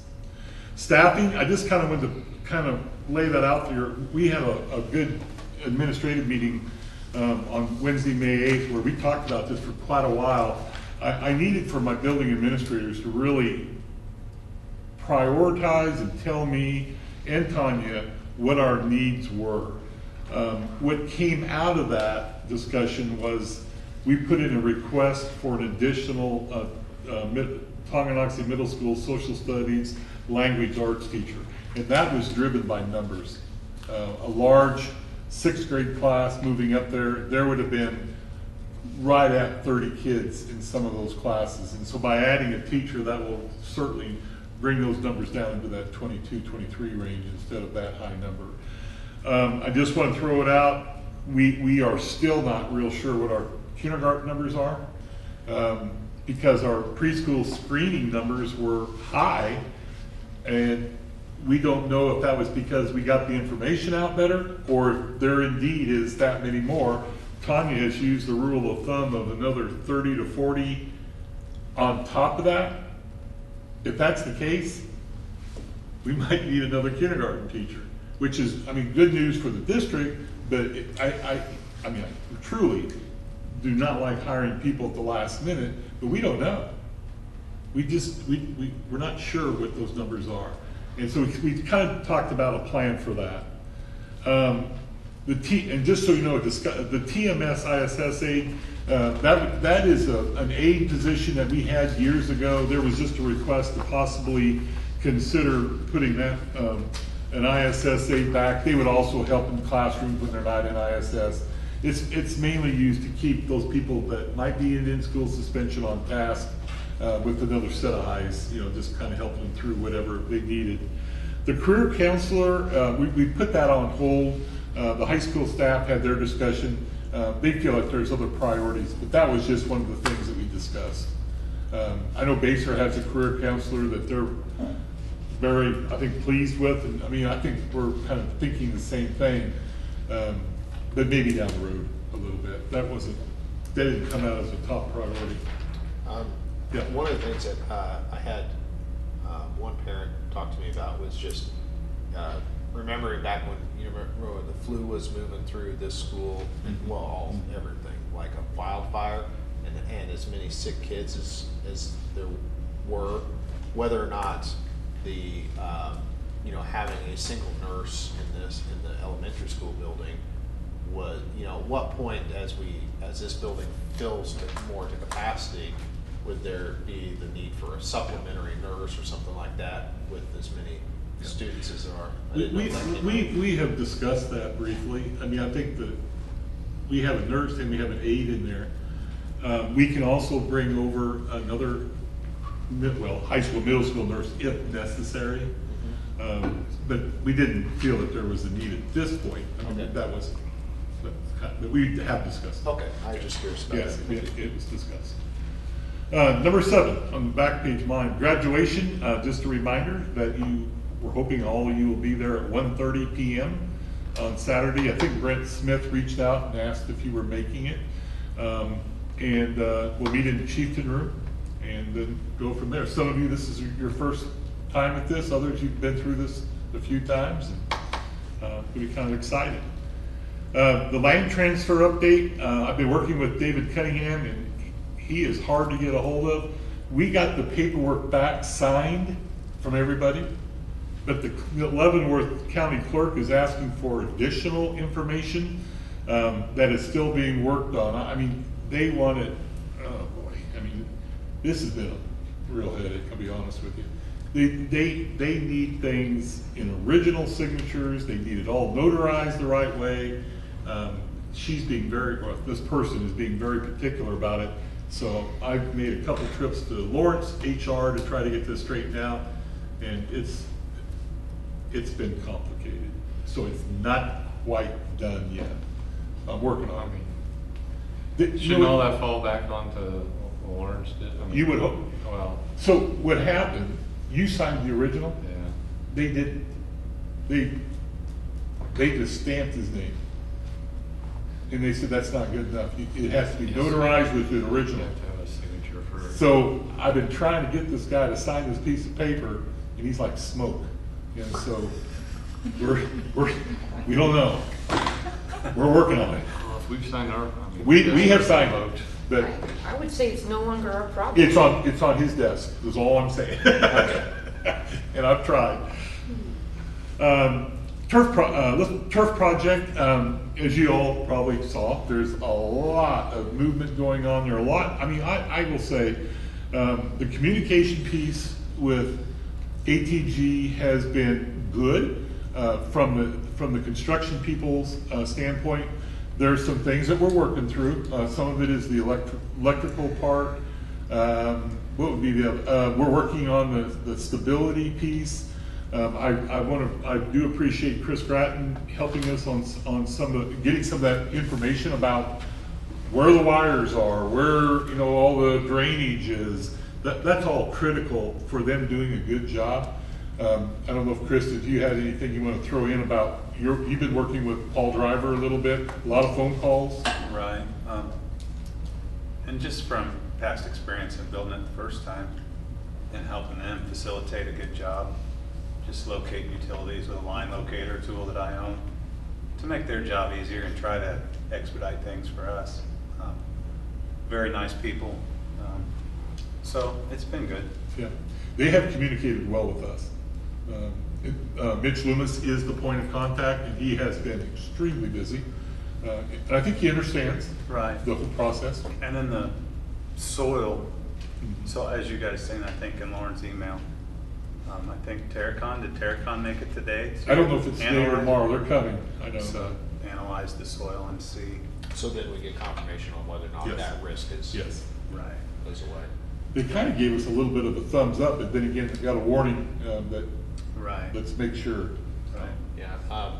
As far as the scope goes, has there been anything that has come up as an unforeseen condition outside?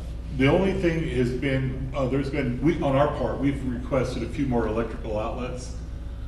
We've requested a couple outlets at the 50-yard line that we hadn't even talked about. Those were coaches' requests. We had talked about making sure all electrical was on the inside, and I've been circuiting that, or just putting conduit in for future? They're working with Mitch is working with Capital Electrical and all that. I don't know all the exact details. Maybe Chris knows more about that. There was quite a discussion this morning about it. Yeah, there's consideration to add electrical outlets there for different things to plug in. Is it data and power, or just power? I think just power. There may have been some data. We're talking about putting some fiber down too. Okay. But that meeting has not happened with Capital Electric and I think Eric Staples. There's some conversation. Right, and I think, based on my experience previously when we've done that the first time, Capital was a partner in doing some work, kind of, I'm just gonna say they were a partner. Right. I better just leave it at that. I don't wanna put Right. them in jeopardy, but very good partner. Yeah. What about, we talked about the approval for the colors, and, make sure that stuff, I mean, was there a, my understanding was we get like a palette of, all these different shades, and No. you can pick from that, or? It wasn't like that. We had, they brought them in, we had a committee there. We had about 2 choices of red. It wasn't a whole bunch of colors. Okay. We picked the bright red. It was a fire engine red, which is perfect. I mean, I kind of spelled that in my email. The white is either a bright white or a dull white. Yeah. I'm not so worried about the white. But Yeah, no, the red, I will be shocked if it's not right. We were all of us, I mean, we looked at it, that's what we selected. There was no different shades or anything like that. Because I must have misunderstood, but I thought there was a lot of different options. No. They laid it out, and red worries me because you can have a color, a bright, you can have all different colors of cars that are red and they look way different. no, this is really good. It was good. And then the volleyball or the soccer lines we went with. I don't want to screw up the colors. No, that terrifies me. I really do. Trust me. Okay, I feel pretty good about it. But couldn't they just give us that, like the sample or whatever? Can't they drop it off at the office and you can stop by? If you feel better about, I could have. Oh yeah, because if I'm going to get yelled at by people, I will contact Marvin. Just get that color sample and have it in your office. I will try. Matter of fact, I might text him tonight because he's stopping by tomorrow. Okay. All right. My wife will kill me. While we're talking about the Turk, what was their, and I don't remember in their contract, what is their pay app request as far as percentages as they go through? We talked about this. It was, was I it? don't remember percentages. Was it 2 percent? payments, I Yeah, think. it was. Oh, really? Yeah. I think it's like halfway through and then at the end or something. Oh, okay. It was pretty.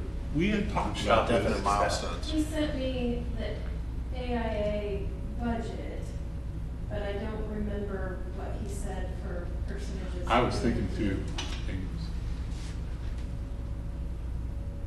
What's the duration of the project? What's the original target? Anywhere between 70 to 80 days. Okay. So Weather where would that permitting. put us at currently? Just started. 3rd week of July. Okay. They feel pretty confident about how things. Especially if the terror contests come in. Yeah, it's moving along pretty good. Right. Was there anything else you wanted to update on the turf?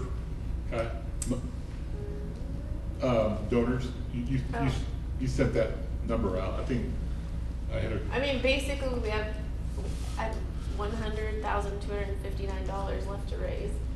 So, but it's less than that because we have I people. haven't got you a figure that I'm supposed to give you. Oh, right. So there are donations that we know about that we don't have exact numbers for. So it is, I would say it's significantly less than that, but as right now, that's what it is. Committed. Yes. Well, yeah, right. What did you for say? numbers. I mean, the lease purchase is put in there at $100,259. The lease purchase, First Aid Bank's listed in the total at 25,000. I mean, the lease purchase savings is well more than that. We're also having some donations in product, cement products, which will help on that too. And we met with the people involved in that yesterday, and it looks like it's moving forward well. I've said this as far to as people. reducing the cost of the project. Yes. Yes, with the donation. Do we, are we recognizing that in the same way with regards to? We're recognizing it the way the folks that are doing it want. No. Perfect. Yep, that's why I gotta be careful. I think my point is, they're working hard out there. I've been very pleased so far with the process. Are we getting new goalposts? Yeah. Okay. And that dirt, they're piling it up, but what are we doing with it after? The plan, okay, so the plan with the dirt is we have a whole bunch of projects where we could move dirt to fill in erosion areas, I mean, all over our campus. Take it over here and put it in. Yeah, I was thinking, I know. Well, Fill in the put some seed on top. I don't think throwing dirt is the answer there, because it'll just wash away. I mean, we're gonna have to do a lot more than that. Well, I Pack mean, it in. it's washed away because there was no roots Right. holding it Right. together. No, we got that. But there's a lot of areas right around the high school that we're gonna get after. Fence lines, all those kind of things. If things work out, we would like to help that soccer field, the practice soccer field a little bit. Just depends how that'll all work out. But yeah, we have a plan. Yeah, there are fence, I noticed where it's washed away so much that you see all the concrete Right. that they're putting in. That's the first area we're hitting right along the highway. And that kind of ties into the tractor and all that kind of, all our plans. But yeah, no, I don't know how much of it we'll use, but there is a plan. Try to use quite a bit of it. That's about all I have on the turf. You want the color, you want to see the colors, Drew? Yes. I'm not much trouble. What time is he arriving? He will be there. Well, I got it. Yeah, I'll have to get a hold of Marvin. I know he's coming tomorrow. Bring donuts. Tell Marvin to bring donuts. Summer projects, if you want to kind of, Tanya handed out that one sheet of paper that was put together by Mitch. This is just some of his planning from his part. I wouldn't say they're 100% prioritized, but it gives you a good idea where we're at. You know, as far as these are things that have been identified that he wants to work on. I mean, you could maybe put Pure Zone higher. I mean, I didn't want to go into that too much. But it does give you a good idea of all the things that we have talked about in the last 2 weeks. I mean, I really enjoyed the discussion about maintenance equipment upgrades, developing a snow removal plan, you know, how we're going to use Pure Zone in training our staff. Those are great discussions. We'll talk about the tractor and the loader after a bit here, but the football field project, I mean, we've identified that as areas of repainting and doing, while it's tore up, this is the time to do some work with drainage and guttering and all that kind of stuff. So a lot going on. They also identified the middle school bleachers as needing some painting. So that's going to be a project. I think it's mainly the steps. Middle school bleachers. Oh, This- in the gym, the Yeah. basketball gym. Yes. Oh. Yeah. And so they're going to be doing that and putting new safety strips on those. I mean, I don't know how bad they are, There's but no railing. I was gonna say. I know, I was gonna say that. And Yeah. if there's, where was I at? That they had a railing. I don't remember where it was, but I was at a place where they had a railing and it was so much nicer for their Mhm. bleachers that they. And those aren't, you know, and we'll talk about that. Okay. It was really helpful for people to be able to get them done. Some of it depends And on how safety. the bleachers fold up. Yeah, I think they have those foldable railings that fold right with the. But they have to be designed that way, I know that. So if the answer is that you can't add railings to those bleachers, can the next discussion be what can we do in this gymnasium to allow access to seating for people, Yeah. like grandparents and anybody else who want to go have a good visibility of the game but don't want to, I mean it's, you know, difficult. It's a to- hazard. Yes, right. It is a hazard. So, I mean, what's the solution? to No, that? we'll talk, I'll do some research on that. I do like the fact that it looks like it's the work, you have a mix of work across the entire portfolio of buildings and stuff like that, so everybody gets to see something being done in their Good, building, yeah, I right? appreciate that. I don't know if that was done on purpose, but. No, but it worked out, yeah. It looks that way, I guess. Yeah, I'll take credit for it. And then the other thing that Mitch did was kind of give a year-end budget for Lori. This helped her in her budgeting. One of the hardest things to do for maintenance custodial is actually close out a budget year because they're always trying to buy things. And so Lori gave Mr. Loomis some guidance on that, and so that helped you a little bit. This sheet right here, this is a project that we're going to be working on. And we talked to a company today that went out and took a look at this. This has been this whole sidewalk thing was something that was brought up way back when we did the tour, if you remember. This is the egress right outside the west doors here. There's a platform, but then it just goes into a little sway, and then there's no sidewalks going north. And the administration and staff would really like for us to consider looking at that. So we have started that process. So that could be a pretty significant project for us this summer. Once we get some cost, there might be some donations involved in that, which is always good. So we've talked to those people. So that kind of gives you an idea where we're at on some summer projects, some capital outlay, and some construction. All right. Health insurance. I don't know. Not too much to say, except that we're told it's going to go up. It's frustrating. We have, our numbers came in a little bit better, but we haven't got the final numbers yet from CBIZ. But just all indications we have from our conversations with CBIZ is to expect some sort of a rise in our cost. And we have to take that into account when we do our budget and negotiations too, unfortunately. Number 12 there is this tractor, and we had a really good discussion on this this morning with Chris Gratton and Mitch. One of the things I pushed this kind of hard, and probably too quickly, was with all the dirt that we have no way of moving it and getting on that. And so that's why it came so high on the priority list for Mr. Loomis, was he wants to be able to move dirt and start doing some excavating and filling in the erosion and beautification of the facilities. We did put the bid out, as you guys all saw, tried to share those. We had the John Deere new and used, we had the Mahindra and the Kubota. I asked Mr. Gratton to come in and help me with some of that, and it was great help. And we talked about it quite a bit, but I was going to kind of turn it over to Chris and what you thought about our discussion.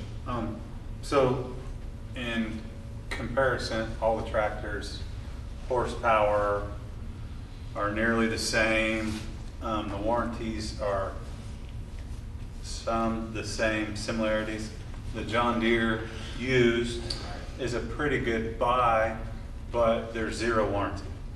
So it makes no sense to me to buy something without warranty. The new John Deere tractor has a 2-year warranty, just like the Kubota does, but 10-year on transmission. And it would be my recommendation, and I shared this with Lauren and Mitch today in our meeting.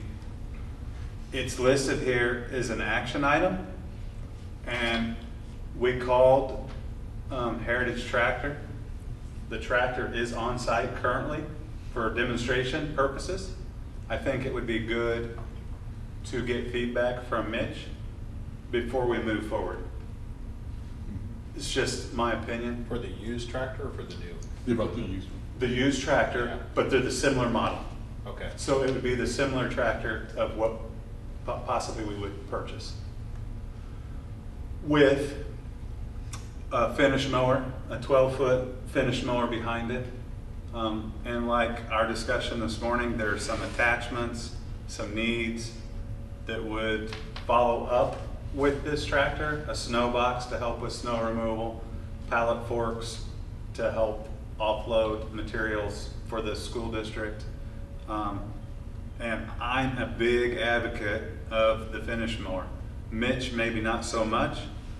And even if we don't think we need a finish mower now, we need to make sure we're buying the right tool moving forward, and we got the right horsepower tractor, so potentially we could have a finish mower. The right PTO horsepower, yeah. Absolutely.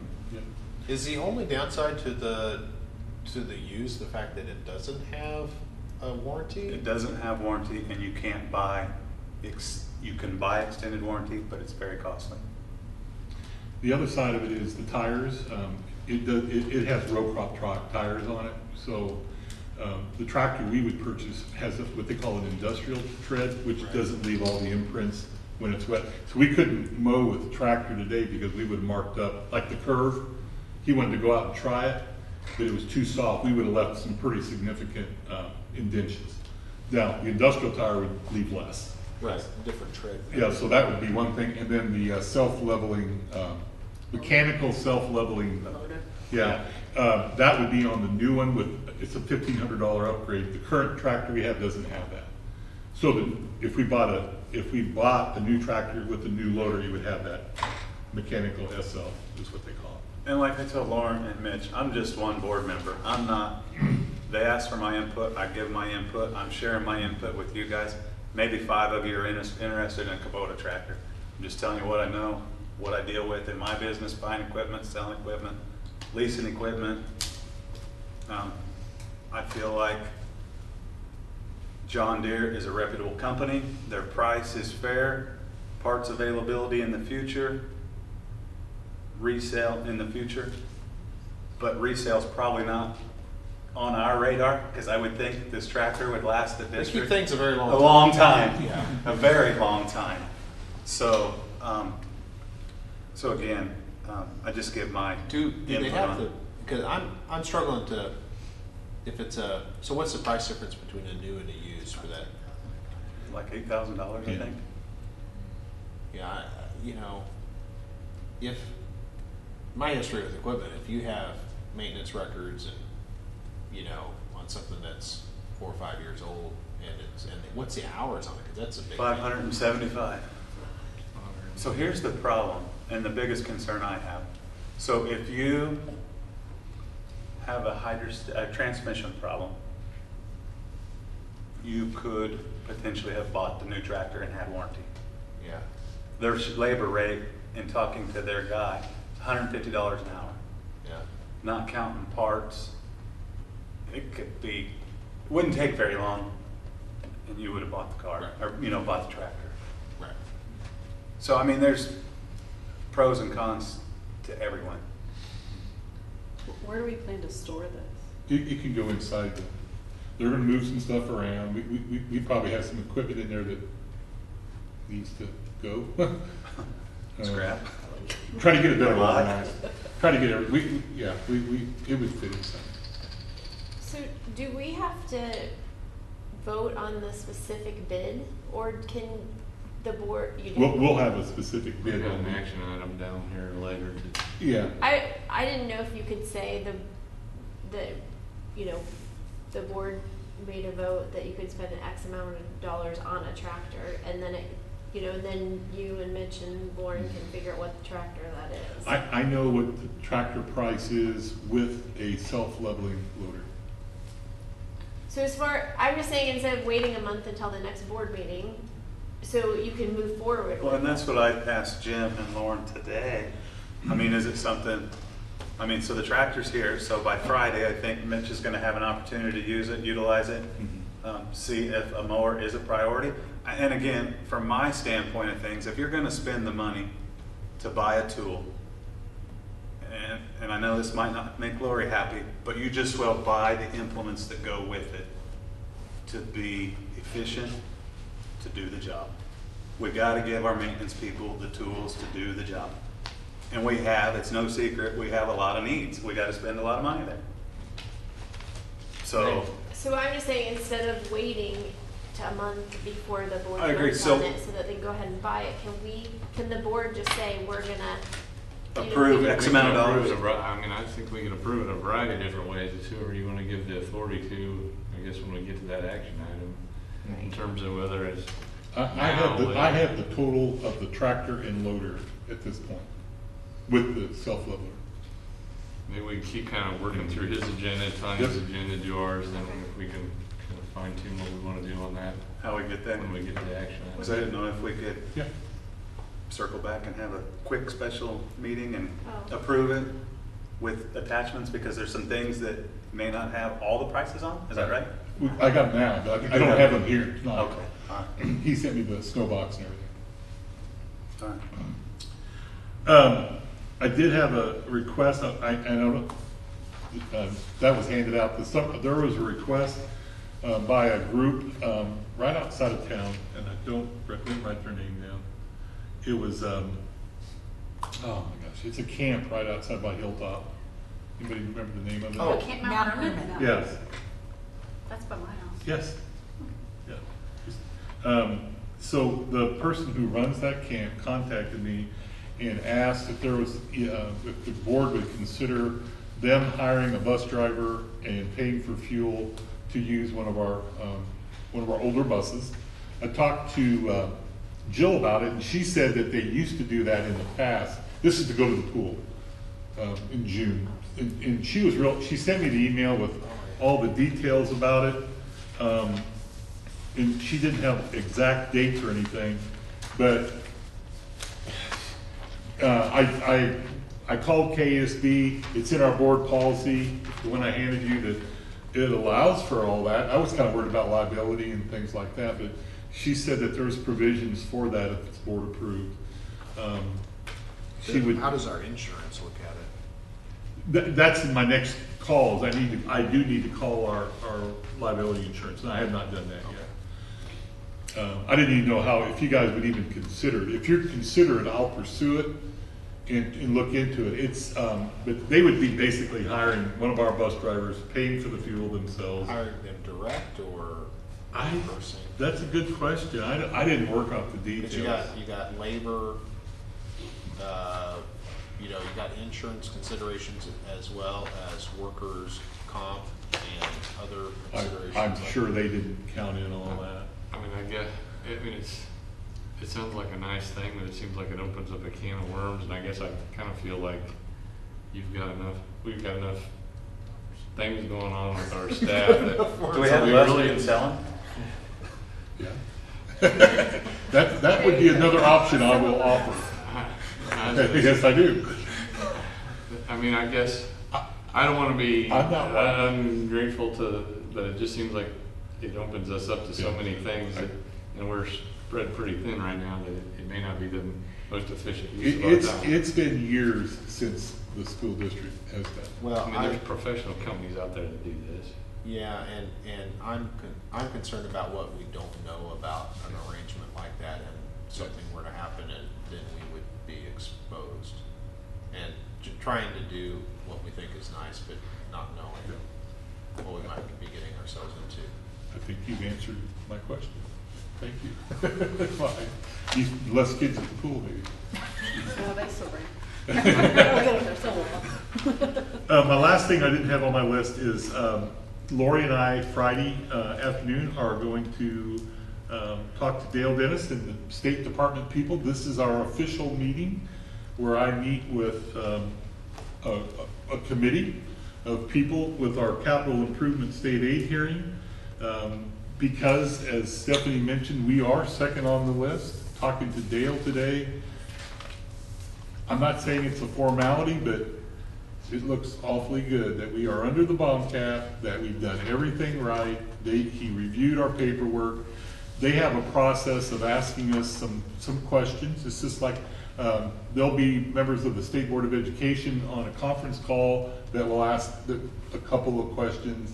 Dale will ask questions, Craig Newswander will ask, but it's like a half-hour interview, and it'll just be Lori and I. And we visited with Dustin Avey this morning. He kind of gave us the direction that we need to go. And that was real nice. He was here at 8:30 this morning to visit with us. Feel pretty good about it.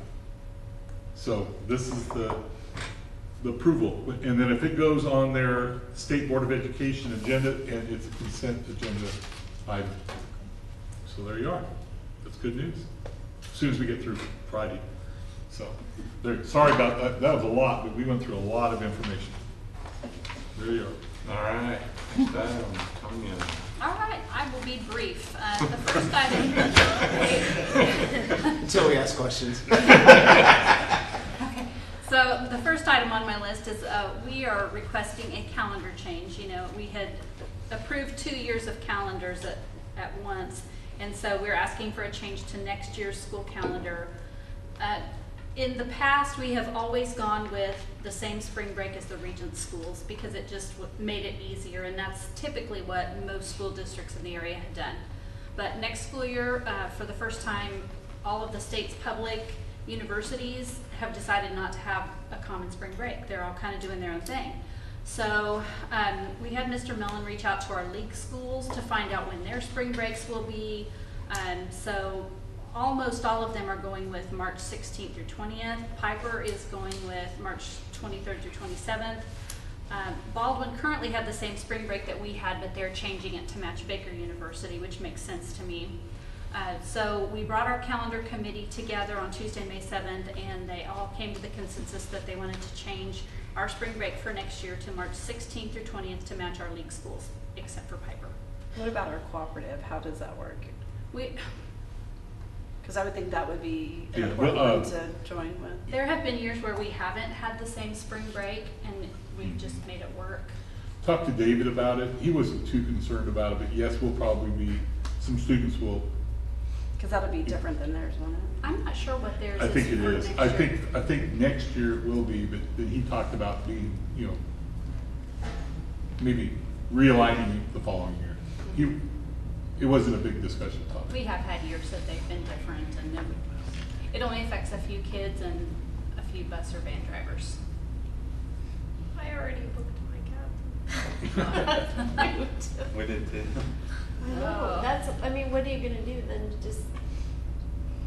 And what is the benefit of changing it to the 16th to 20th? The benefit is to match our league schools, but also if we happen to qualify for state tournament in basketball, that would be during our spring break.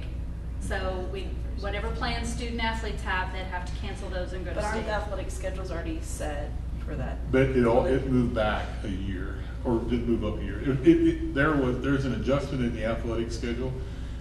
It would allow a little gap between spring break and when spring practices start too. I mean, so that was also part of that discussion. I know the athletic directors were all for moving it, from the discussion I heard. There was only one person in the entire district who voiced any dissension to changing it, and that was because that person's child is at a college that'll have a spring break earlier and wanted to leave it where it was. Otherwise, everyone else wanted to switch it. It would also help in the number of days for third quarter versus fourth quarter. This year, as spring break was, and next year how we had it originally, it would have a shorter third quarter. And traditionally, we have our snow days in that third quarter. So we are shrinking that instructional time in third quarter, which is not good, and then increasing in fourth quarter, which is like the longest quarter ever. So by switching the spring break, it evens those up a little and allows for more days in the third so that we can have that cushion for snow days. And what is our current calendar show? The current would be the 9th through the 13th of March for spring break, but we're requesting the 16th through the 20th of March. Okay. And the calendar there in my report is the picture of the calendar we're proposing. Any questions on that? That was the only change of spring break. That was the only change, yes. It's just changing spring break to the following week and then adjusting the third quarter and fourth quarter days. And we've got that as an action item down below. That's the action item, right? Yep. Do you have any other questions? Did the calendar committee talk about the whole parade thing, like half day and No, the only purpose for us to come together was to talk about the spring break switch. The calendar committee, when we met prior, when we developed the 2-year calendars, they wanted to do the half day for homecoming. So when will it be discussed again as a committee then? Like for the It will be the same for this coming school year. We'll have the half day because that was already in the Right. schedule. It doesn't appear on this calendar, but it was on the other longer calendar. We typically try to do 2 years of calendars at the same time, so the next time it would come up for discussion would be during next school year when we have the calendar committee get together, which would be fall at some point, to try to develop the next 2 years. So the 2021 and the 21-22 school year. So this fall we'll talk about it. Okay. So is that your question referring to Lisa Patterson coming in for the other school? But I mean, I don't think it's, I mean, not just her, I mean, I think that there's more people that her concern represents. Right, absolutely. Right, so absolutely. I think that it's something, I would like to see it more of a community event. I think by the way we're doing it right now, we're really restricting the amount of community members that can attend. And that was very obvious when I attended, actually for the first time in years this last year, that I was shocked at the lack of community involvement, where when I was in school, it was a whole community deal, and we've really restricted that by kind of doing that half day. So I would like to see that discussion, changing that. There'll be discussion. Is there? We haven't changed the times of it, it's stayed the No, same. but by not allowing, I really personally would like to see it more of an evening activity where you are able to have families come and join in an evening activity, which is what a lot of school districts actually do. They don't do it during the middle of the day. I think changing the parade, if you're gonna change the parade and the whole format of that, that's gotta be a discussion with the high school and not the calendar committee. Because the calendar committee just sets the calendar, but the high school is the one that's there. Well, there wouldn't be a need for that half day if it was placed at a different time. Right, but so I think if you're gonna have the discussion, it has to be with the high school, aside from the calendar committee. in conjunction with the Yeah. calendar. Yeah, well, They're somewhat Right, related. I think the discussion needs to happen with the high school first. And if the high school wants to, if they agree we need to move the parade to the evening, then that just negates the whole half-day thing. We don't need the half-day to do that, so. I've heard that too. But we have to have the discussion with the high school first. It can't be the calendar committee that dictates when the high school has the parade, because that's not their function. I understand that, but I guess I'm just concerned that I get not concerned. I feel like there's enough people that are concerned about that. That affects the schedule of that day. It affects a lot of people that talk a lot about it. That have So I feel like it's a discussion that we should make a priority. The other thing that will affect would be your athletics too. And so if you did it in the evening, you would have to have that discussion with your athletics calendar on keeping a game off of that day. And so that would have to be a foresight that you would think, okay, if we're going to make that change, now we have to look at athletics too before we even change the calendar. I mean, So there's several Absolutely. steps. a discussion for the fall. Yeah, no, it's on Mr. We're Farrar's radar. gonna talk about that at our summer administrative meeting. It'll just be a topic. Yeah. So on this thing though, so if we don't change it, is that an option, just to leave it how it is? Cause I feel like if two of us have already scheduled our vacations, already put deposits down and everything, it's probably gonna affect more people than just the two of us. So I mean, if it doesn't change, it affects state basketball, right? But then what else does it affect? The 9 weeks. But you're talking about 5 days too, when you're looking at it. You're not talking about, I guess when I look at it, I'm looking at 5 days, not many days. Ultimately, the board approves the calendar, so. It was the calendar's recommendation. I think your point is well made, is we could be making a significant impact, which could be financial for a lot of families. But it could be the opposite way. If we leave it as it is and we qualify for state basketball, those parents who were planning on those trips are now having to cancel their trips because their kids are now in state basketball. Right, but you're talking about the parents of people on the basketball team versus the entire district. 12 kids. Right? As far as How do we? the potential pool of individuals impacted. Well, your calendar committee represents every building. And the folks on the calendar committee visited with their buildings and got their consensus, and the calendar committee is coming to the board. This is their recommendation to you. So it's based on the staff. And they do Survey Monkey, is that how they get their consensus? I did not ask them if they did surveys, but I asked them if they talked to folks in their building, and they said yes. We've got it on the action item down below, so, I mean, that needs to be the vote we have to take on that. That's fine. If there's other questions. Is there anything else on your report? My only other two things, I just had a reminder for graduation that we do have it in the gym, but there's also the overflow seating in the T-Pack for those folks who may not need to be in the gym or want to be in the gym. They can sit in the comfort of T-Pack, and it will be broadcast live and we'll also have it on YouTube. And if we're participating, Tanya, we meet in the hallway again? Is that where we're Meet meeting? in Chieftain Room at 1:30. Chief, okay. And when do people go in and out of the building? Like, when are people able to go in and get seats? And I want to say Get they in line a open couple it hours before. about an hour before. Fight for a spot. Maybe about an hour before. I think the door's open about an hour before, but you're gonna get there a couple hours before you want to People pick your line up, seat. yeah. Pick your seat based on my experience. And the last item is the end of the year breakfast that we always have is coming up on Monday the 20th. There's an attached invitation, so you're welcome to come and join us for the breakfast. Is that anything we need RSVP for, or is Nope. just coming? They'd like to see somebody, just like the beginning of the year breakfast, it was nice to see board members there at the end of the year. No speeches from you, so, I mean, rest easy. You don't have to come and give a speech. Just come and enjoy breakfast with us. No, I was It'll be gonna very short ask this them to year. say so. Because we don't have any retirees, we don't have any 25-year Speech part folks. doesn't bother me. It's very short. It's the time commitment. All right, that's all I have. All right, what? Lori.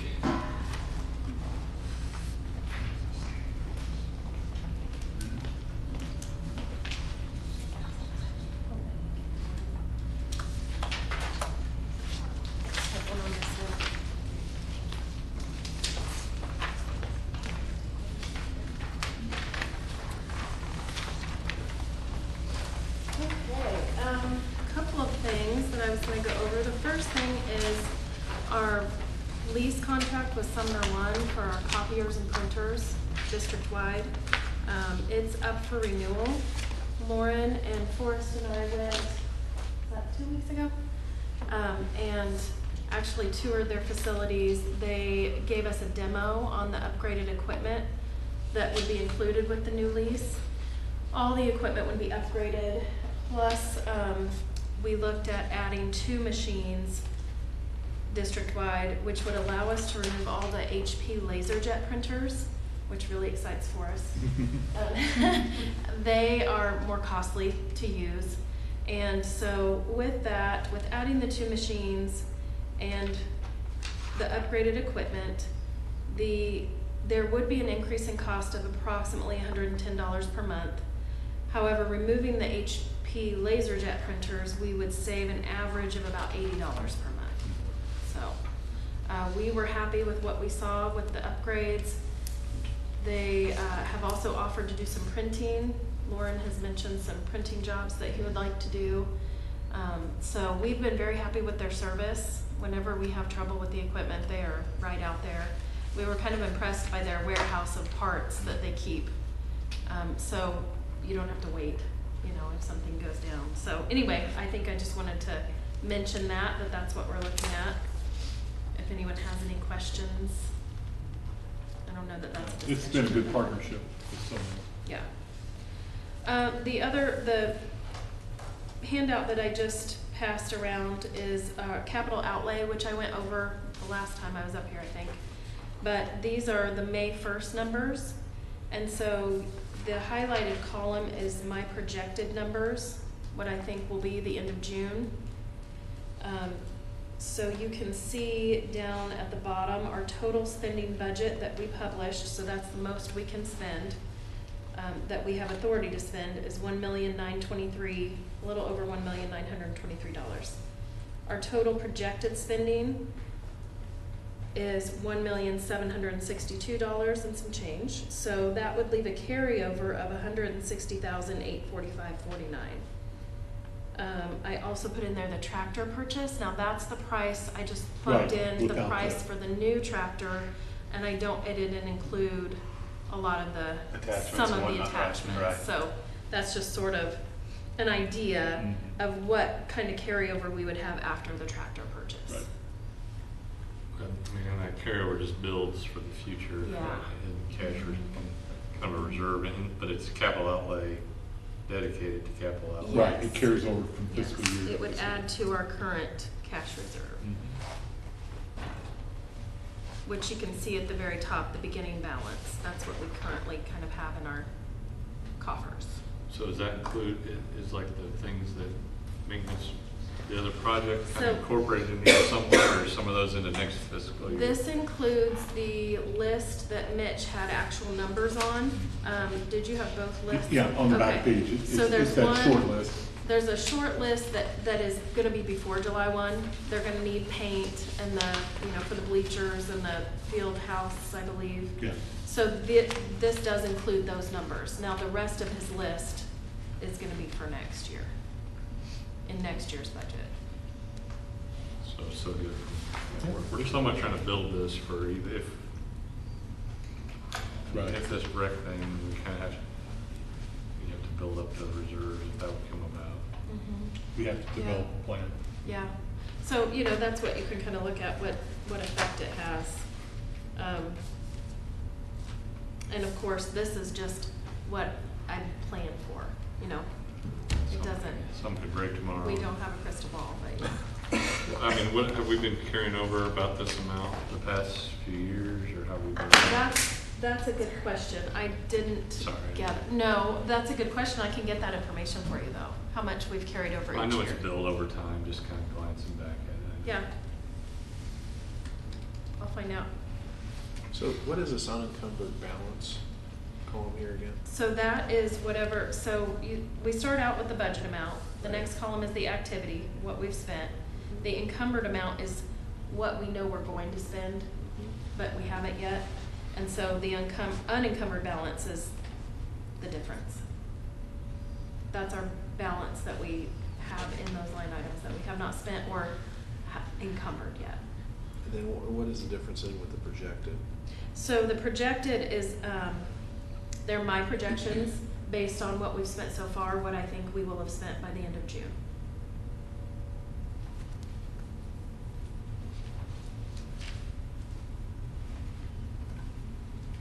In addition to the, No, total. That's, okay, so you'll see a lot of them are the amount of the original budgeted amount. A lot of them are the same. I mean, you save a lot of items for like the computers and all that would be this. Actually, most of our purchases are done for this year. Anything that we planned for, we try to cut off the beginning of April.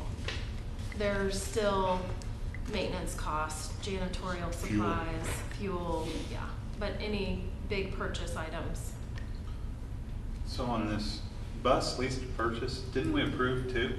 So that is just a lease that we have on two buses that we did years before.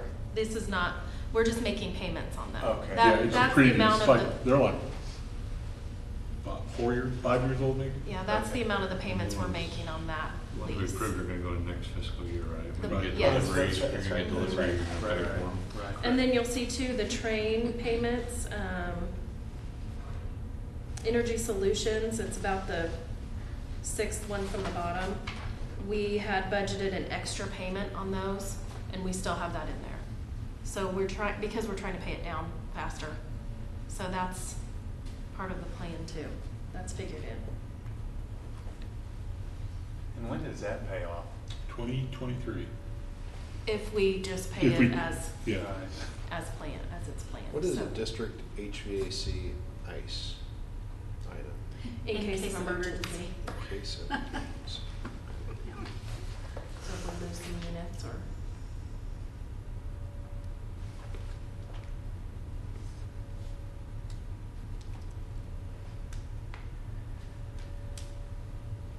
Anybody have any other questions?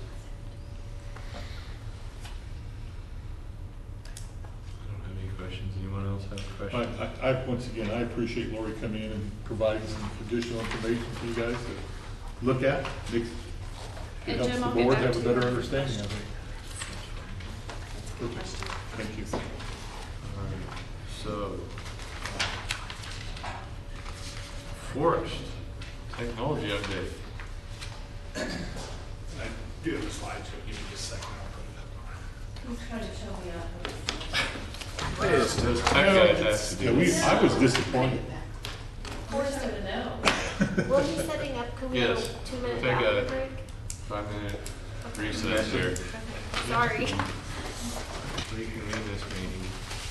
All yours, Forrest. Okay, well, I'll try and be brief, but sometimes when I get talking about technology, I know I get a little long-winded. That's primarily why they don't let me speak very often. I just wanted to go over some just district updates and keep you in the loop of everything that's going on with technology this past year and things and projects that we have upcoming. So last year, we deployed another 700 Chromebooks across the district. It allowed us to go one-to-one from 12th grade down to 4th grade. We were kind of a little ahead of last year or this year of where we thought we were going to be. We actually, and we had new carts at the elementary school. We've got more coming in this year. Just because, I mean, we needed more of them because we're being one-to-one, and we needed to replace old and aging ones. And I brought a cart with me just to show you the kind of carts that we're buying. It's an anywhere cart. And we've been real happy with the ones that we've had so far. They're really sturdy, solid. From an IT standpoint, we like it because it is sturdy. It's got cable management built into it. Shelving spacing is adjustable, so it's great. And I mean, those are reasons, a lot of reasons that the teachers love them too. They also like, it's a small footprint in your classroom. A lot of carts that you see also, you know, the door goes like this. So it's hard to leave it open during the day. You know, we made a point of purchasing ones where the door folds all the way back. So it makes it really easy. If you walk by classrooms, probably most of them are set up kind of like this, and they've got all the Chromebooks in them and store them, charge them overnight. Do they lock it each night? Not usually. Their classrooms are usually locked. I thought I would also just share, it's not on my list up there, but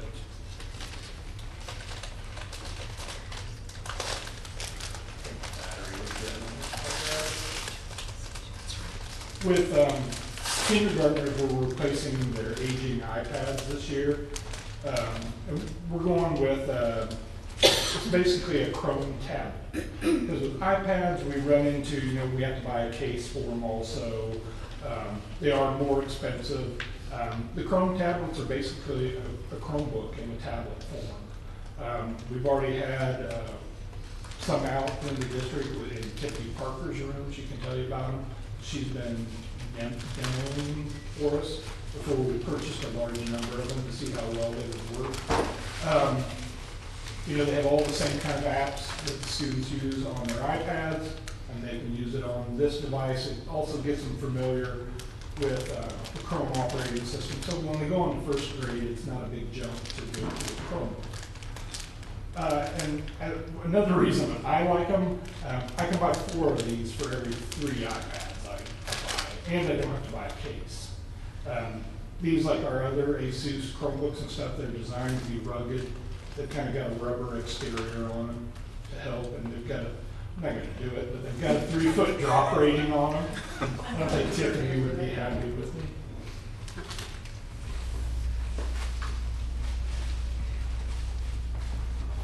I apologize, I feel like I'm losing my voice. This last year, we replaced the media lab at the high school, which it was a big deal. Our old media lab was aging Mac computers, and we actually replaced them with high-end Lenovo PCs, and I mean, they've been very successful this year. We went with, I mean, we're a PC district. We went with PCs over Macs just because the previous Macs were never managed. As a PC, it makes it easy for us to already just manage them at no extra cost. And they were, I mean, I saved probably $1,000 a computer compared to the Mac, and it had the same specs as a Mac. Preston uses it for all his photo and video editing, and we've had actually 0 problems in there this year. It's been great. With that, this was kind of, I thought, an important thing for me when I started here. You know, I didn't like that, you know, we had kids learning Photoshop and video editing, but some of the programs they were using were 4 or 5 versions behind the current version. So you're graduating kids that may go on to college and work with those programs, and I felt like it put them behind. You know, I wanted to use the current versions. And so we added the full Adobe suite this year. So we actually have access to all of Adobe's products. Preston uses Adobe Premiere, which is kind of an industry standard for video editing. Photoshop, InDesign, Illustrator, he has all those at his disposal. And we are always at the current version. So, I mean, we're graduating kids going on to college. They may be ahead of the, of some of the classes that they get into. Don't they have pretty good educational rates? Yeah, they do. Yep. That's one reason we went with it this year. We were able to do the lab, plus we had an extra. It was actually cheaper to buy 100 copies of it, or 100 licenses, compared to just buying, 30 or so for the lab and teachers. So we've been able to use it in other areas across the district. We did rewire, this was the last summer, we did rewire the middle school. One thing that we also did there, because actually E-rate paid for 70% of that wiring job. So we went ahead and E-rate typically doesn't pay for cameras. We know that cameras are going to need to be upgraded eventually at the middle school to ones like we have here at the elementary school, which are IP cameras, right? So we went ahead and used E-rate to go ahead and put wiring in where we know cameras are going to go. So we're kind of ahead. When we get ready to replace cameras at the middle school, we just have to put the camera up and plug it in.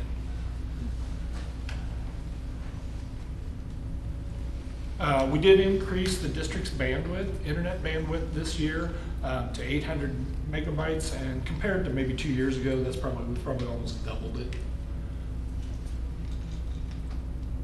This one was a big thing that we did last summer, and it happened near the beginning of summer.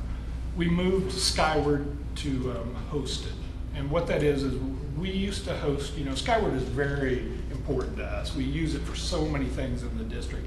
I mean, it's more than just a student information system for us.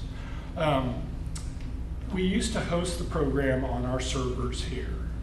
I made the move last summer. I wanted to go ahead and get them moved to hosted, which they're being hosted on IS Corp, partners with Skyward, and most districts actually do that. And in fact, my conversations with Skyward is, in another 2 years, Skyward's coming out with a brand new version of Skyward that I've seen pictures of that looks a lot different than what we currently have. But they're going to require everybody to be hosted eventually, because they'll need to be making updates so much faster, and they don't want to wait on, because typically in the past, I would have to do the updates. They don't want to wait on school districts to do that. They want to be, since it's a new product they're rolling out, they want to continually be able to push out updates as fast as they want to.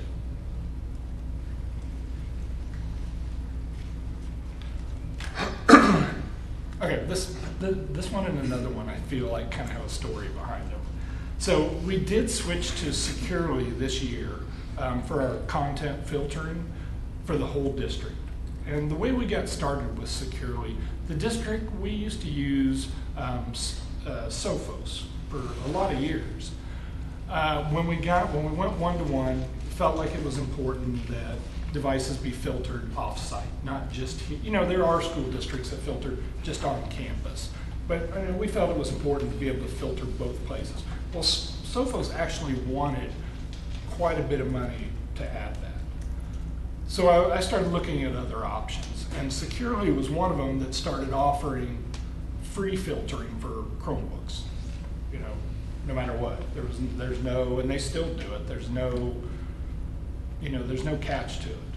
I think they're just trying to get you to use their product and like it, which is what happened with us. So we used the first year of the one-to-one, we used the free version of Securely for our content filtering. And we really liked it so much because the old Sophos is more of a business enterprise kind of web filter.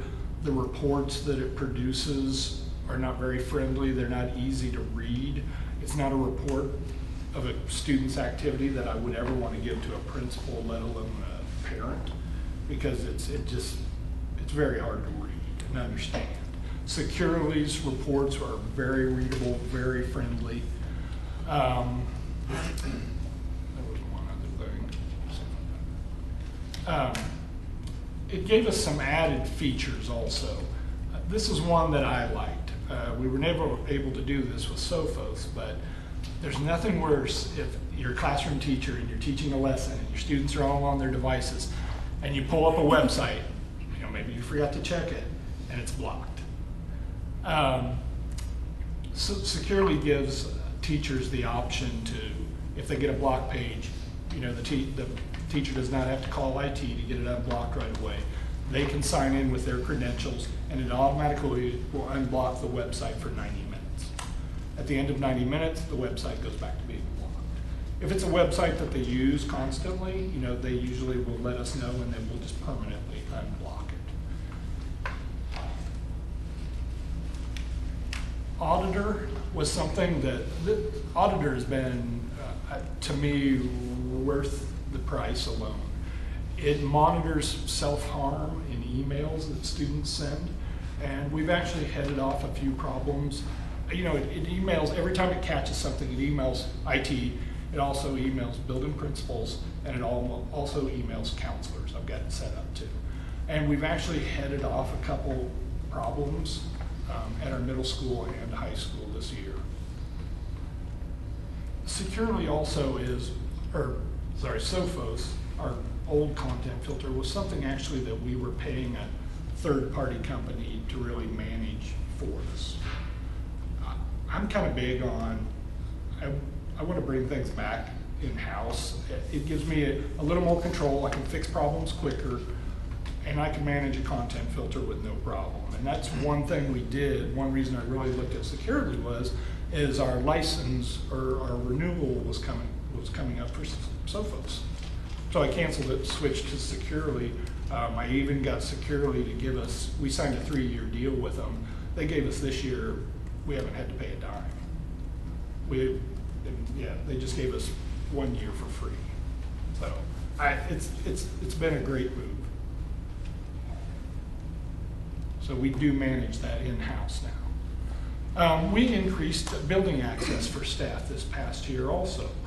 I got feedback from building principals that teachers needed more access in the buildings, and in the past they had been, I don't remember how late it ran, but we extended time to 9 o'clock at night if they needed to be here and work. And for teachers, we went 7 days a week. In the past, they had had to check out a special badge to get in on weekends, and I'm not big on, I don't like just extra, building access badges floating around that nobody's really keeping track of. So I eliminated all those, and then we gave our teachers more access to get in and work.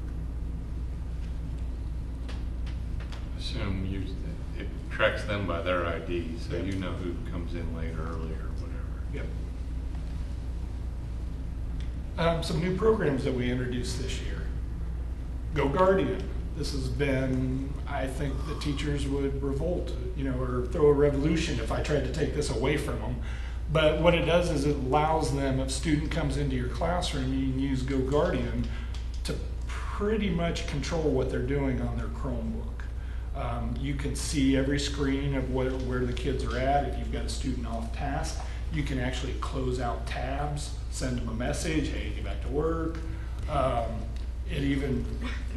They have fun with it too, because my kids have told me that they put KU stuff on their screen.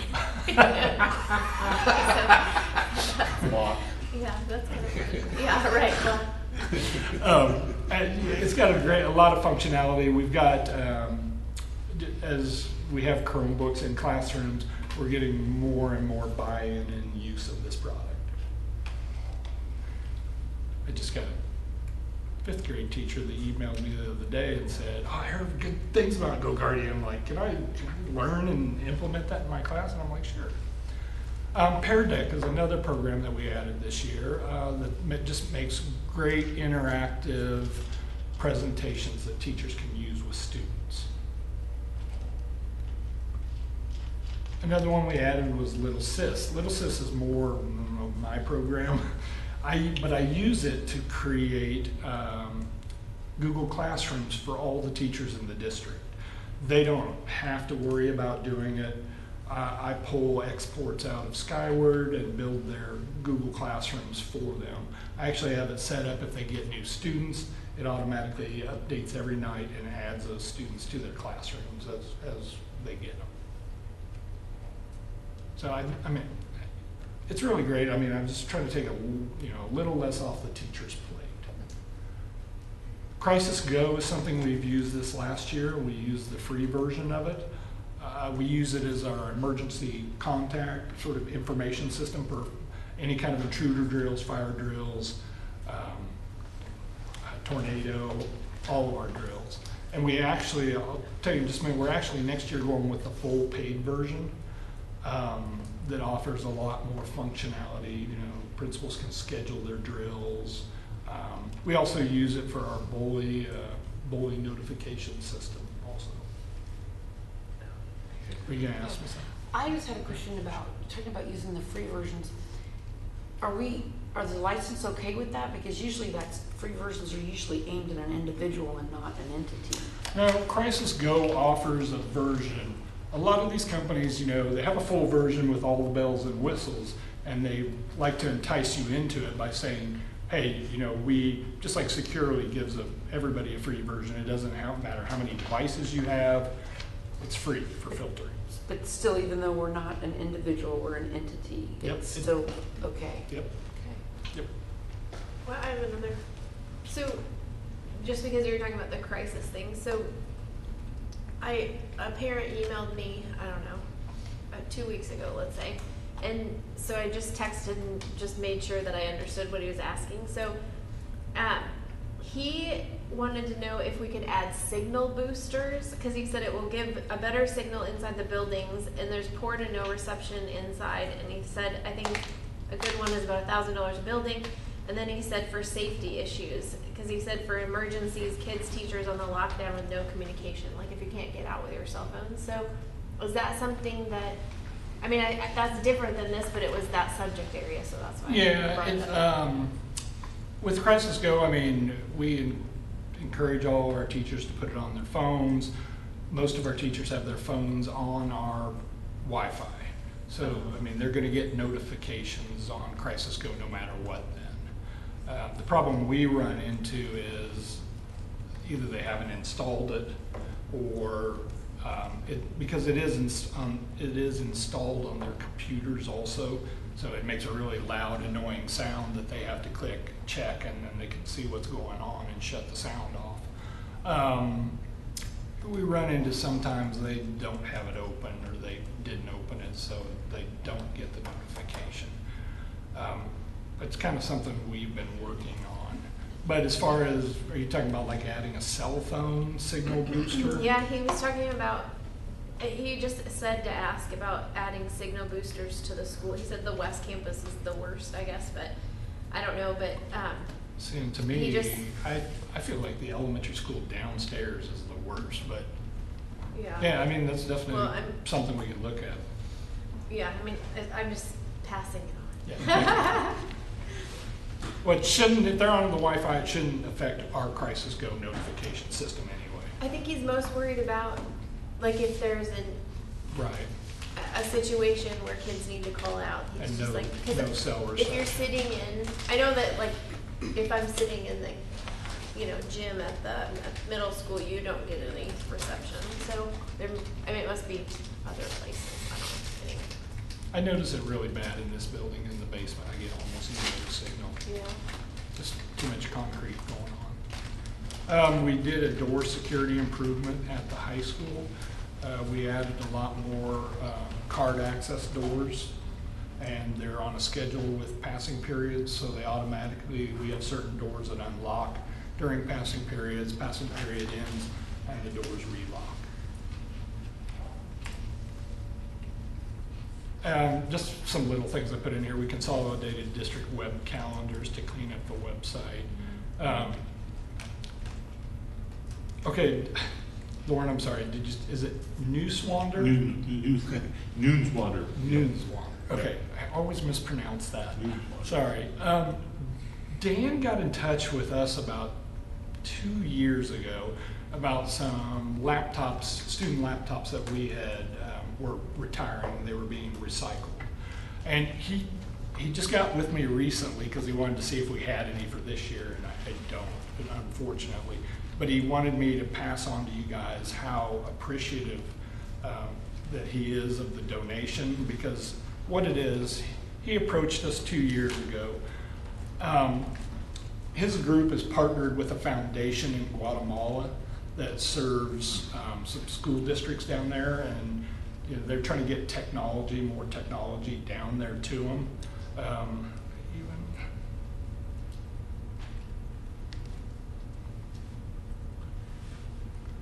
He just wanted me to pass on thank you, and I actually found out some extra information from him that I thought was kind of powerful. Was he had gotten an email from the I can't remember the guy's name that runs the foundation, but the 3 schools that they service are around 1,000 kids, 1st grade through 6th grade, and they used to have a dropout ratio of 50% in those schools.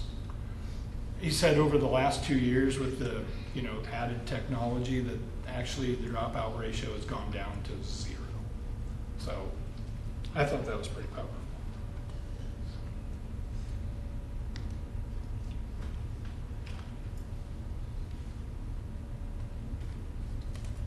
Okay, just some upcoming things. With Securely, one of my big things was I wanted to manage more of our systems in-house. Securely was one of them, and we're managing that in-house. I've got another one that we actually pay a third-party vendor to manage our firewall. That comes up for renew this year. I've already purchased a firewall with E-Rate, and then we'll manage it ourselves in-house. Because I don't know, I'd rather spend money on things for students and teachers, for systems and stuff that we can just manage. Another big thing that I'm trying to work on is I'd like consistency in classroom equipment. Moving forward, we've not always had, if you walk in one classroom at the elementary school, if you go to the middle school, you're going to see a drastic difference in the technology that's available. And I'd like that to be more consistent, like just core devices in their rooms or core equipment. Like every classroom would have some sort of interactive display, whether it's a Promethean board that we have at the elementary school, or you're talking about an actual interactive touchscreen TV. Document camera for use, one-to-one device for students. And this one would actually solve some problems that we have in the district, like working on putting desktops back in classrooms also for the teacher, because a couple things that would help with is when we have subs in the district, a teacher leaves, she may take her laptop, the sub has no technology to work with or display videos, and I hate giving subs laptops because they usually take them in, and then we get a call that they have trouble hooking it up. And that's another thing. If it's always hooked up all the time, we won't have issues with when teachers unplug things, go to a meeting, come back, and something doesn't connect correctly. And then a mobile device for the teacher, whether it's a laptop, Chromebook, or iPad. New firewall, we would manage in-house. This summer, we're increasing the district's bandwidth to 1 gig. And we're also looking at options. We had this happen probably 2 weeks ago, and luckily it happened at the end of the day. But just north of Baser, the fiber that feeds our district comes from up toward Kansas City. And at a construction site up north of Baser, there was a dump truck that didn't put his bed down, and a lot of the fiber is strung on utility poles. He ran through and tore all the fiber out, and then the whole district lost internet connection. Luckily, it was like around 3 o'clock. If it had happened earlier, it would have been a mess. And Midco is really good. I mean, they've got it fixed, and it was back up by probably 2 in the morning. Something we're going to look at also is having redundant internet backup. It's something the Lawrence School District is moving to. So, because we actually have fiber coming in for internet from Baser direction and from Lawrence, what the district would do is to tap into both lines. So one line goes down, the other one picks up, and we don't miss a beat. We're increasing the number of access points in the district to provide better wireless coverage. We're deploying another 550 Chromebooks and tablets this upcoming year. It'll put us at a ratio of 1-to-1 for grades 1 through 12. And then with tablets at kindergarten, we'll actually be at a 2-to-1 ratio. We're going to expand on Securely Parent Portal, give parents more access to see what their students are doing on their Chromebooks, and even controlling their internet activity when they're at home. Stephanie, you've used the portal this year, right? Did you feel like it sends you like weekly updates, doesn't it? It sent me a weekly update, and I could see, like, if I went on, I could see exactly what websites they had visited. And I have it set right now that if parents don't want their students going to, maybe you don't want your student on YouTube when he's at home, you can actually block it at home. It was good for discussions, like I could say, why were you on, this, what was the purpose of it? So it was nice to be able to have a discussion with them. But I found that, that once kids know you're kind of watching them, especially with like Go Guardian, when we first had Chromebooks and Securely, we printed out some reports and showed them to high school kids that were very shocked they were being that monitored. In fact, wasn't it Tanya that one of them said, didn't they try and tell, wasn't it the dad or something on the, okay. I'll save that for another time. Additional programs, we're keeping the programs that I showed you just a little bit ago. We're adding CAMI, which will allow our students like PDF editing and note-taking over PDFs on their Chromebooks. Full version of Crisis Go. I like some of the things on the full version of Crisis Go. Teachers can have an emergency button. If they're having a crisis in their classroom, they can push it. It'll automatically send a message to administrators and counselors to let them know something's going on. Adobe Spark is a program that we get actually through the Adobe Suite for free. We're going to add it to all Chromebooks for video editing next year. Right now, we use Fuel Ed for credit recovery. We're replacing Fuel Ed with Edgenuity. One big reason that we decided to do that was Fuel Ed does not work 100% work on Chromebooks. Only about maybe 50% of the modules will work on a Chromebook. Otherwise, you have to be on a full PC to use it, and I think you have to use Internet Explorer. So we looked at a bunch of different options, probably at least 3 or 4 different options, and Edgenuity works 100% on Chromebooks, and we felt like it had the most features. We can use it for a lot more things than even credit recovery. Like test prep and Lori mentioned new copiers. One thing I will add to that is, we are purchasing a few extras to eliminate our laser printers. It does add a little additional cost, but I think we'll actually maybe save money in the long run, because a lot of the laser printers that we have in the district are 10, 12 years old. And Sumner One's been telling us about the last year that we're gonna have to start replacing them because we have a repair contract with them for the laser printers, and they can't get parts for the laser printers we have anymore, so, I mean, that'll save us a cost. We won't have to buy any laser printers. Because, I mean, good laser printers still run around anywhere from $600 to $800. New monitors. I don't have a good one in here to show you. If you ever walk by the lab, the students work on mainly these little 15-inch monitors. And we've started it actually this year. We're replacing more monitors in the labs at the middle school, getting rid of the little 15-inch monitors and putting in nice 24-inch monitors. Shelley Skates has had it for probably a month and a half, and she said it's made a big difference in her classroom because her students can actually pull up 2 documents or the internet or, you know, side by side and work out of them rather than just having one up at a time. Oh, wait a minute. Nobody saw that one, did they? Okay, then the next one is one that I've done a lot of research on this, and we've gone back and forth on it, and I never thought, probably when I first started with Chromebooks, that I would probably ever had said yes to this or be a champion of it.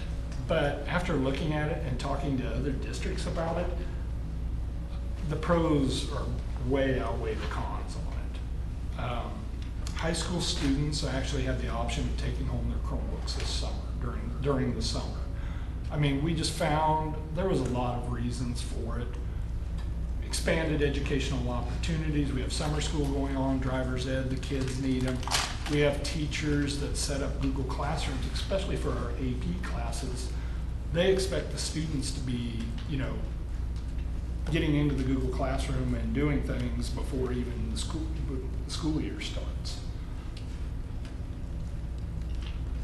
We do, if students don't want to take them home, that's fine. We have an opt-out. They can just drop them off and we'll keep them for the summer. But I will say Chromebooks do benefit. This was one big reason for me, that they do benefit from regular charging and updates. I spoke to one district, Ottawa, who they sent them home in the high school and not the middle school. And after a year, they noticed a lot more battery problems at their middle school than they had at their high school. There were some other reasons too that I didn't put up here. Logistics is one of them. That many devices, it's hard to come up with places to store them for the summer because custodians are always needing in rooms to wax.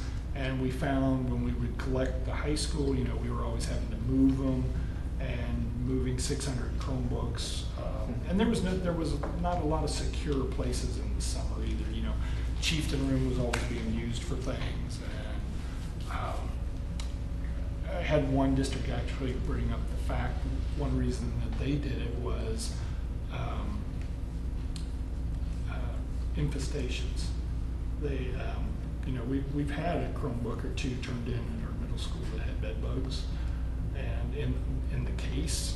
And he said that's one reason that they were sending them home, so that they didn't store them in one location and have something like, you know, an infestation problem. How many does that case there hold? That cart holds 30. 30. Oh, so you're talking 20. But if you had 600 stored. Yeah. Well, and then when we added the middle school with Chromebooks and elementary, it gets hard to find places to put all of them.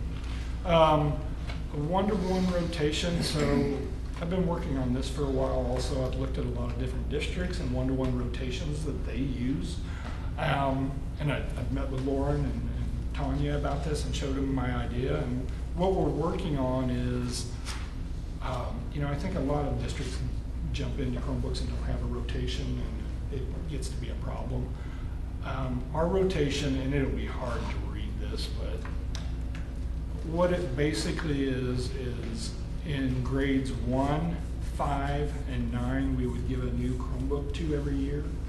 And that Chromebook would follow you for the next 4 years. So even first graders will move the Chromebook up to 2nd grade and put it in their teacher's cart for them. At the end of that time, the Chromebook has, its life expectancy is done, and we would retire it. We even talked about it, and it's not something that we would need to decide right away, but we talked about even letting maybe seniors, because the Chromebook would be 4 years old, maybe they could do a buyout or something of it and take it with them to college if they needed it. But that was kind of my idea for a rotation for us, and that's what we're working on implementing. Okay, I saved the best for last. This is the one I'm most excited about, and it's the one that also has a little bit of a story to it. Okay, the telepresence system. I don't know, has anybody ever gone back and watched one of the old videos from maybe earlier in the year on the telepresence system? Okay, it uses a Cisco WebEx. The video is really not good. The quality gets so blurry, sometimes you can't tell who people are, and it's That's not always bad.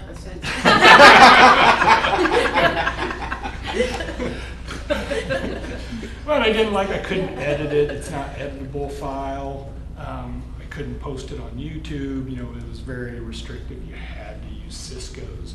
Voices never matched up with the person speaking. It's just been a thorn in my side for 2 years, and I think it's 3.5 years old. And from what my guys have told me, they've had issues with it for quite a while. So, working with Cisco was not able to help me much, actually, since it's not under warranty anymore. And the company that put it in wanted $1,000 to just even look at it, and they couldn't guarantee that they could fix anything.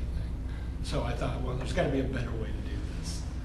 The cameras are actually very good. So what I did, I started thinking, long story short, I ended up using video capture equipment that video gamers use to record them playing video games, and then they post it on the web, like on Twitch or something like that. Your kids are probably familiar with that. And I did it for just a little over $300. And I'll show you what I came up with, because I actually came up with video that I can edit now. So, when I'm editing this tomorrow, I can remove my portion if I. So, it gives me a lot more options. The other thing about Cisco, or Cisco's old system, that I didn't like was I couldn't store very much on it. I could store about a year's worth of board meetings, and then I had to wipe them out to make, to put the next year's on. Well, I think it'd be kind of nice if we could archive them and have them archived. So we're utilizing YouTube for that. You didn't get a waiver from me on that.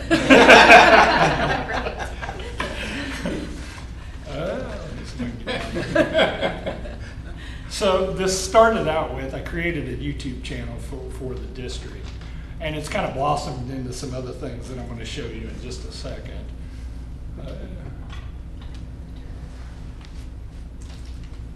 And I'm actually just going to turn the light off on that side so you can see it better.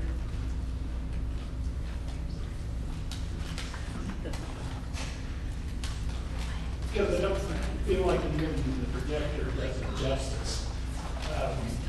You go back and watch one of the videos from us at the beginning of the year. So the district YouTube page looks something like this, and I've got a section for where I'll post board meetings.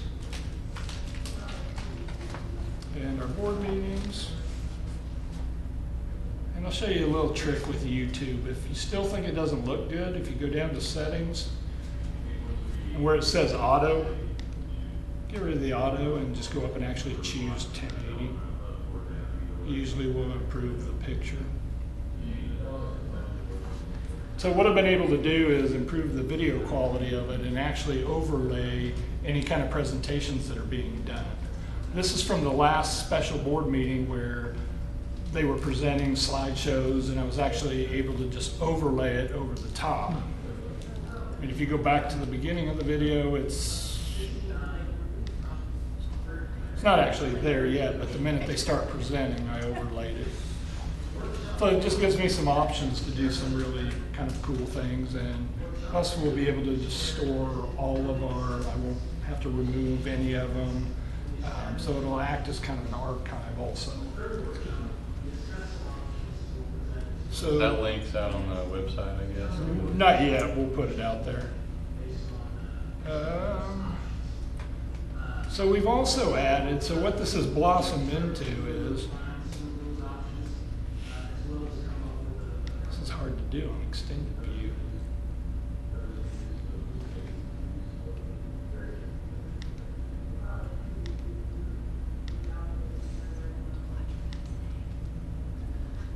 All right, let me see if I can get back to our main page.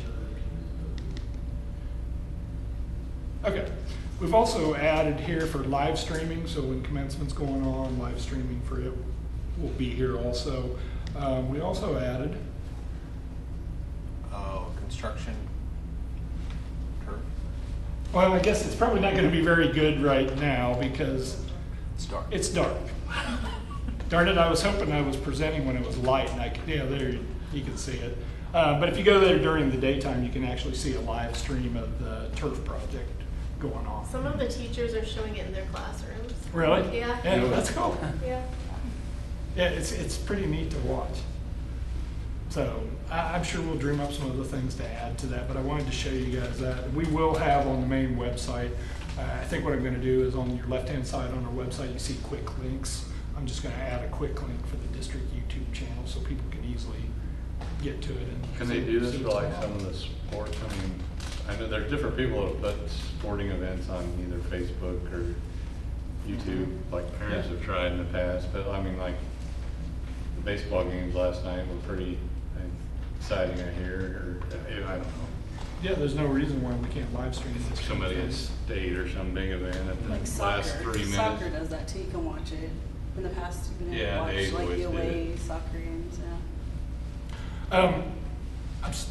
I hope I probably talked way longer than you wanted me to. But do you guys have any questions of me? That's kind of what we've got going on right now in this last year and this upcoming year. I do really like that. Yeah. If we could get it to where it's aggregated district stuff on a YouTube, so there's one place to go and you could browse and you can look at things. Yeah. That would be really neat. Well, I found a couple of YouTube channels that had for Tonganoxie that somebody in the school district must have set up at one time, but I don't have a password for them, so I couldn't get into them. So I just created our own and thought I'd start here. Super. Thank you, Forrest. Thanks. Good job. All right. Next, we amended the agenda for executive session, so I guess I would entertain a motion for executive session. Scary. So move to discuss, or ask for a motion to move into executive session to discuss non-elected personnel matters and invite Lauren for 20 minutes. Start with that. Is there a second? A second. All in favor, aye? So 9:26. Yes. You got that?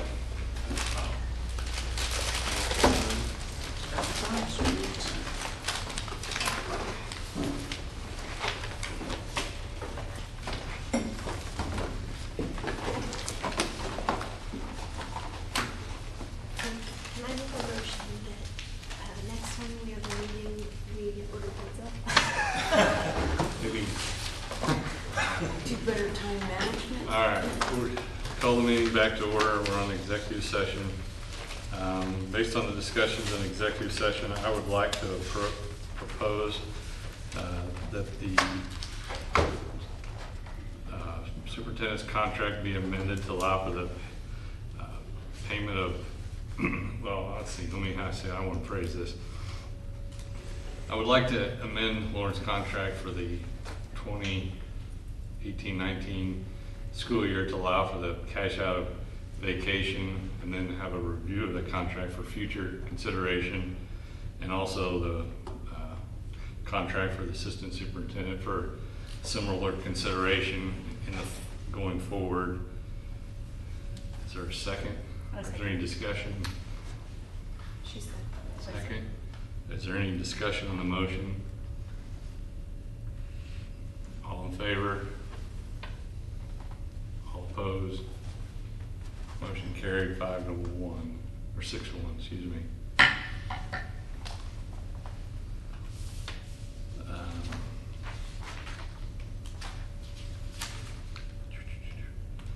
All right. That gets us, is there anything else from executive session? I don't believe there's any other items that we need to discuss. That would then put us to the action items. The first item would be the tractor bids. We've discussed that a lot. I guess the proposal is to proceed with the John Deere tractor.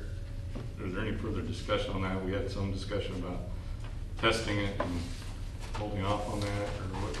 I don't know. You want to restate kind of what you did? So there was discussion about approving a dollar amount for the tractor. Should it be based on feedback from Mitch and Lauren? Or do we have, I mean, I would be okay with approving a dollar amount. Like not to exceed. Right. Yeah. Right. So How would And that? then- I can help you with that. So For discussion with that, that I didn't share, so the tools and implements that potentially Mitch may need for this tractor to be efficient, there's a possibility that Heritage Tractor would let us lease purchase those, and then in the next fiscal year, we could pay when we got our money. we're working. Is that, Yes, that's true. and that could be an option. True. The new tractor with the loader, with the mechanical SL self leveler is $43,241.22. As is, that's without any attachments, forklifts, anything. So if you're thinking about, if you put a limit of 45, not to exceed 45, then I could, get this process started and then evaluate the equipment. Or, I'm sorry. Or is another way to do it, we approve the tractor purchase, and then can't you approve on your own purchases under a Yes. certain amount? Yes. So you could approve the purchases of the The attachments. only thing on I your own? wouldn't would be the finish more. It could be 20 to 25,000 additional dollars. Yeah. Oh, so Above the 45? Yeah. The finish more is around 12.5 to 15. So we would have to approve 60, 70. No, No. not because there's a lease purchase on Right. it. Right, but that's not Yeah. something that I think is immediate impact No. needs right now. No. I'm just saying, potentially, we could get through that to do that. The immediate would be the tractor and loader. I mean, I guess my thought is if we're not just full on approving it tonight, is the I would like idea feedback. is that you're doing a test, and the plan will be, we're gonna acquire because if we're not gonna acquire the other equipment, I mean, we don't have to buy it today, but there's no need to have a tractor if we're not gonna be doing the mowing. I mean, there's a need, I know there's a need for a bucket and doing some things, Right. but if we're not gonna have future uses to keep that tractor busy, I guess I would kinda like, I don't know, we've been here for 2 days now, but. Going on 3. I mean, it just seems like if we put a dollar amount, we're pretty much just buying the tractor.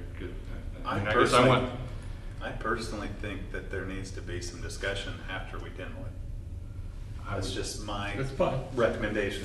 I would kinda like to maybe At least- table it with I kinda like Chris's idea, even though I know we need it today, but is when you test it, and it's gonna work with the mower, and we got a plan to buy these other implements, and then we know that tractor is gonna get used regularly for a long period of time, it kinda justifies the I large think expense. to expedite that, we could have a special meeting. Surely we can get 4 of us to have a special meeting next Absolutely. week, so we can expedite and Yes, move forward with the absolutely. purchase of this tractor. Yeah, I don't think I guess I haven't heard any conversation, anybody's really against it, we just need to make sure we utilize it. Make sure we're buying the right tool for the Yep. job. Yeah, sounds good. If I'll that- table So it. table that. Is there a motion to table the tractor I make a motion to table the chapter. Is there a second? All in favor? All right. Contract amendment, I guess we handled that out of the executive session. There's really no further item on that. The calendar, is there any discussion? I mean, I know it's, I guess I defer to the calendar committee in the school. I know it's gonna mess up some people's vacation plans, but I don't know. My only concern is when you set a calendar for 2 years, I feel like that should have been a thought through the process. And I know things change, but. Blame the region schools. Right, and that's what throws the whole thing out, but it should be, once you set it, it's set, kind of thing. Yeah, I'm concerned if there's 2 out of the 7 here that are impacted by it. I mean, you just use the information from DLR, same percentages carrying through. I mean, you're talking about hundreds of potential families. Couldn't we change it the following year to be in line with those people, unless they decide to change it again? Well, the region schools are all gonna have different spring breaks from now on. They've projected out, I wanna say three more years, and they'll all have different spring breaks from now on. The thing though So it'll be is- different year to year? Yeah, It is going to be. this coming school year though, we would be different from our league. Other than Piper? Piper would have a totally different one than everybody From else too. everybody. So But- Piper and us would be different. How does that impact us negatively? Well, Potentially state basketball, right? state basketball, which But also that- affects your dancers too. That's because on they- the first weekend though, right, of spring break? That's on the lead, not on the end, but it's on the first weekend of spring break, Yes. just like it was this year. Yes. It would be on the. But if you go lead to weekend. state basketball, you're thrilled to have the next week off because then you don't have to rush back and go to school. But our dancers always go to state basketball, so it's eating up their spring break too. The other thing is the way it impacts spring sports practice, so. And the 9 And weeks. the quarters, yeah. Those are the 3 things they talked about. Well, I mean, I go back to if you're impacting families of the basketball team, then versus the potential number, which is unknown, of families you're impacting district-wide at all levels, there's a real possibility that it's a bigger impact to the district-wide parents versus the families of the dance team and the basketball team. I think it also, I mean, there's that Maybe I'm wrong. credibility thing too, because now are people going to, I mean, we opted to do a 2-year calendar, but now if we do one in the future, are they gonna be like, well, that's what it says until they decide to amend it? I mean, I don't know. It's just Yeah, so from this point forward, are we only doing 1-year calendars, or are we going to try to do a 2-year? Because we had done 1 year prior to this 2-year, is that correct, or did we do 2-year before? We had a 2-year before.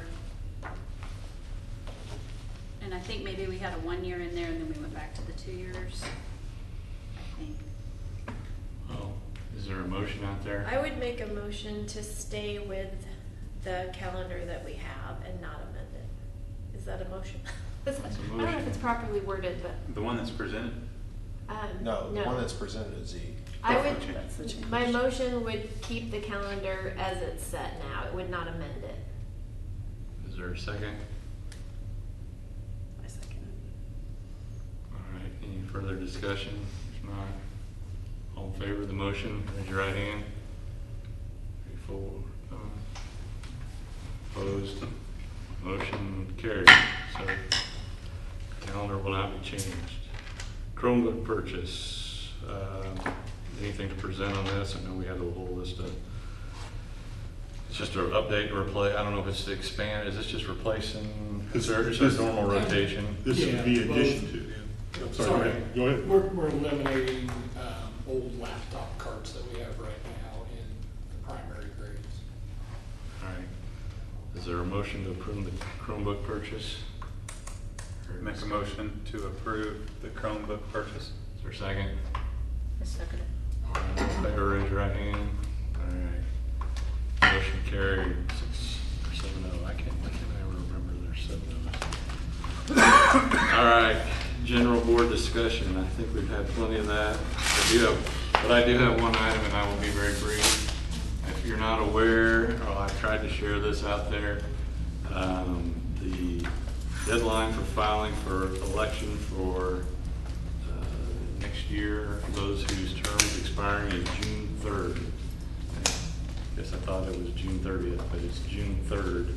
So it's only a couple weeks away, so I guess I would encourage those that are on here to consider continuing their position. But other than that, all right. Do it. Meeting adjourned.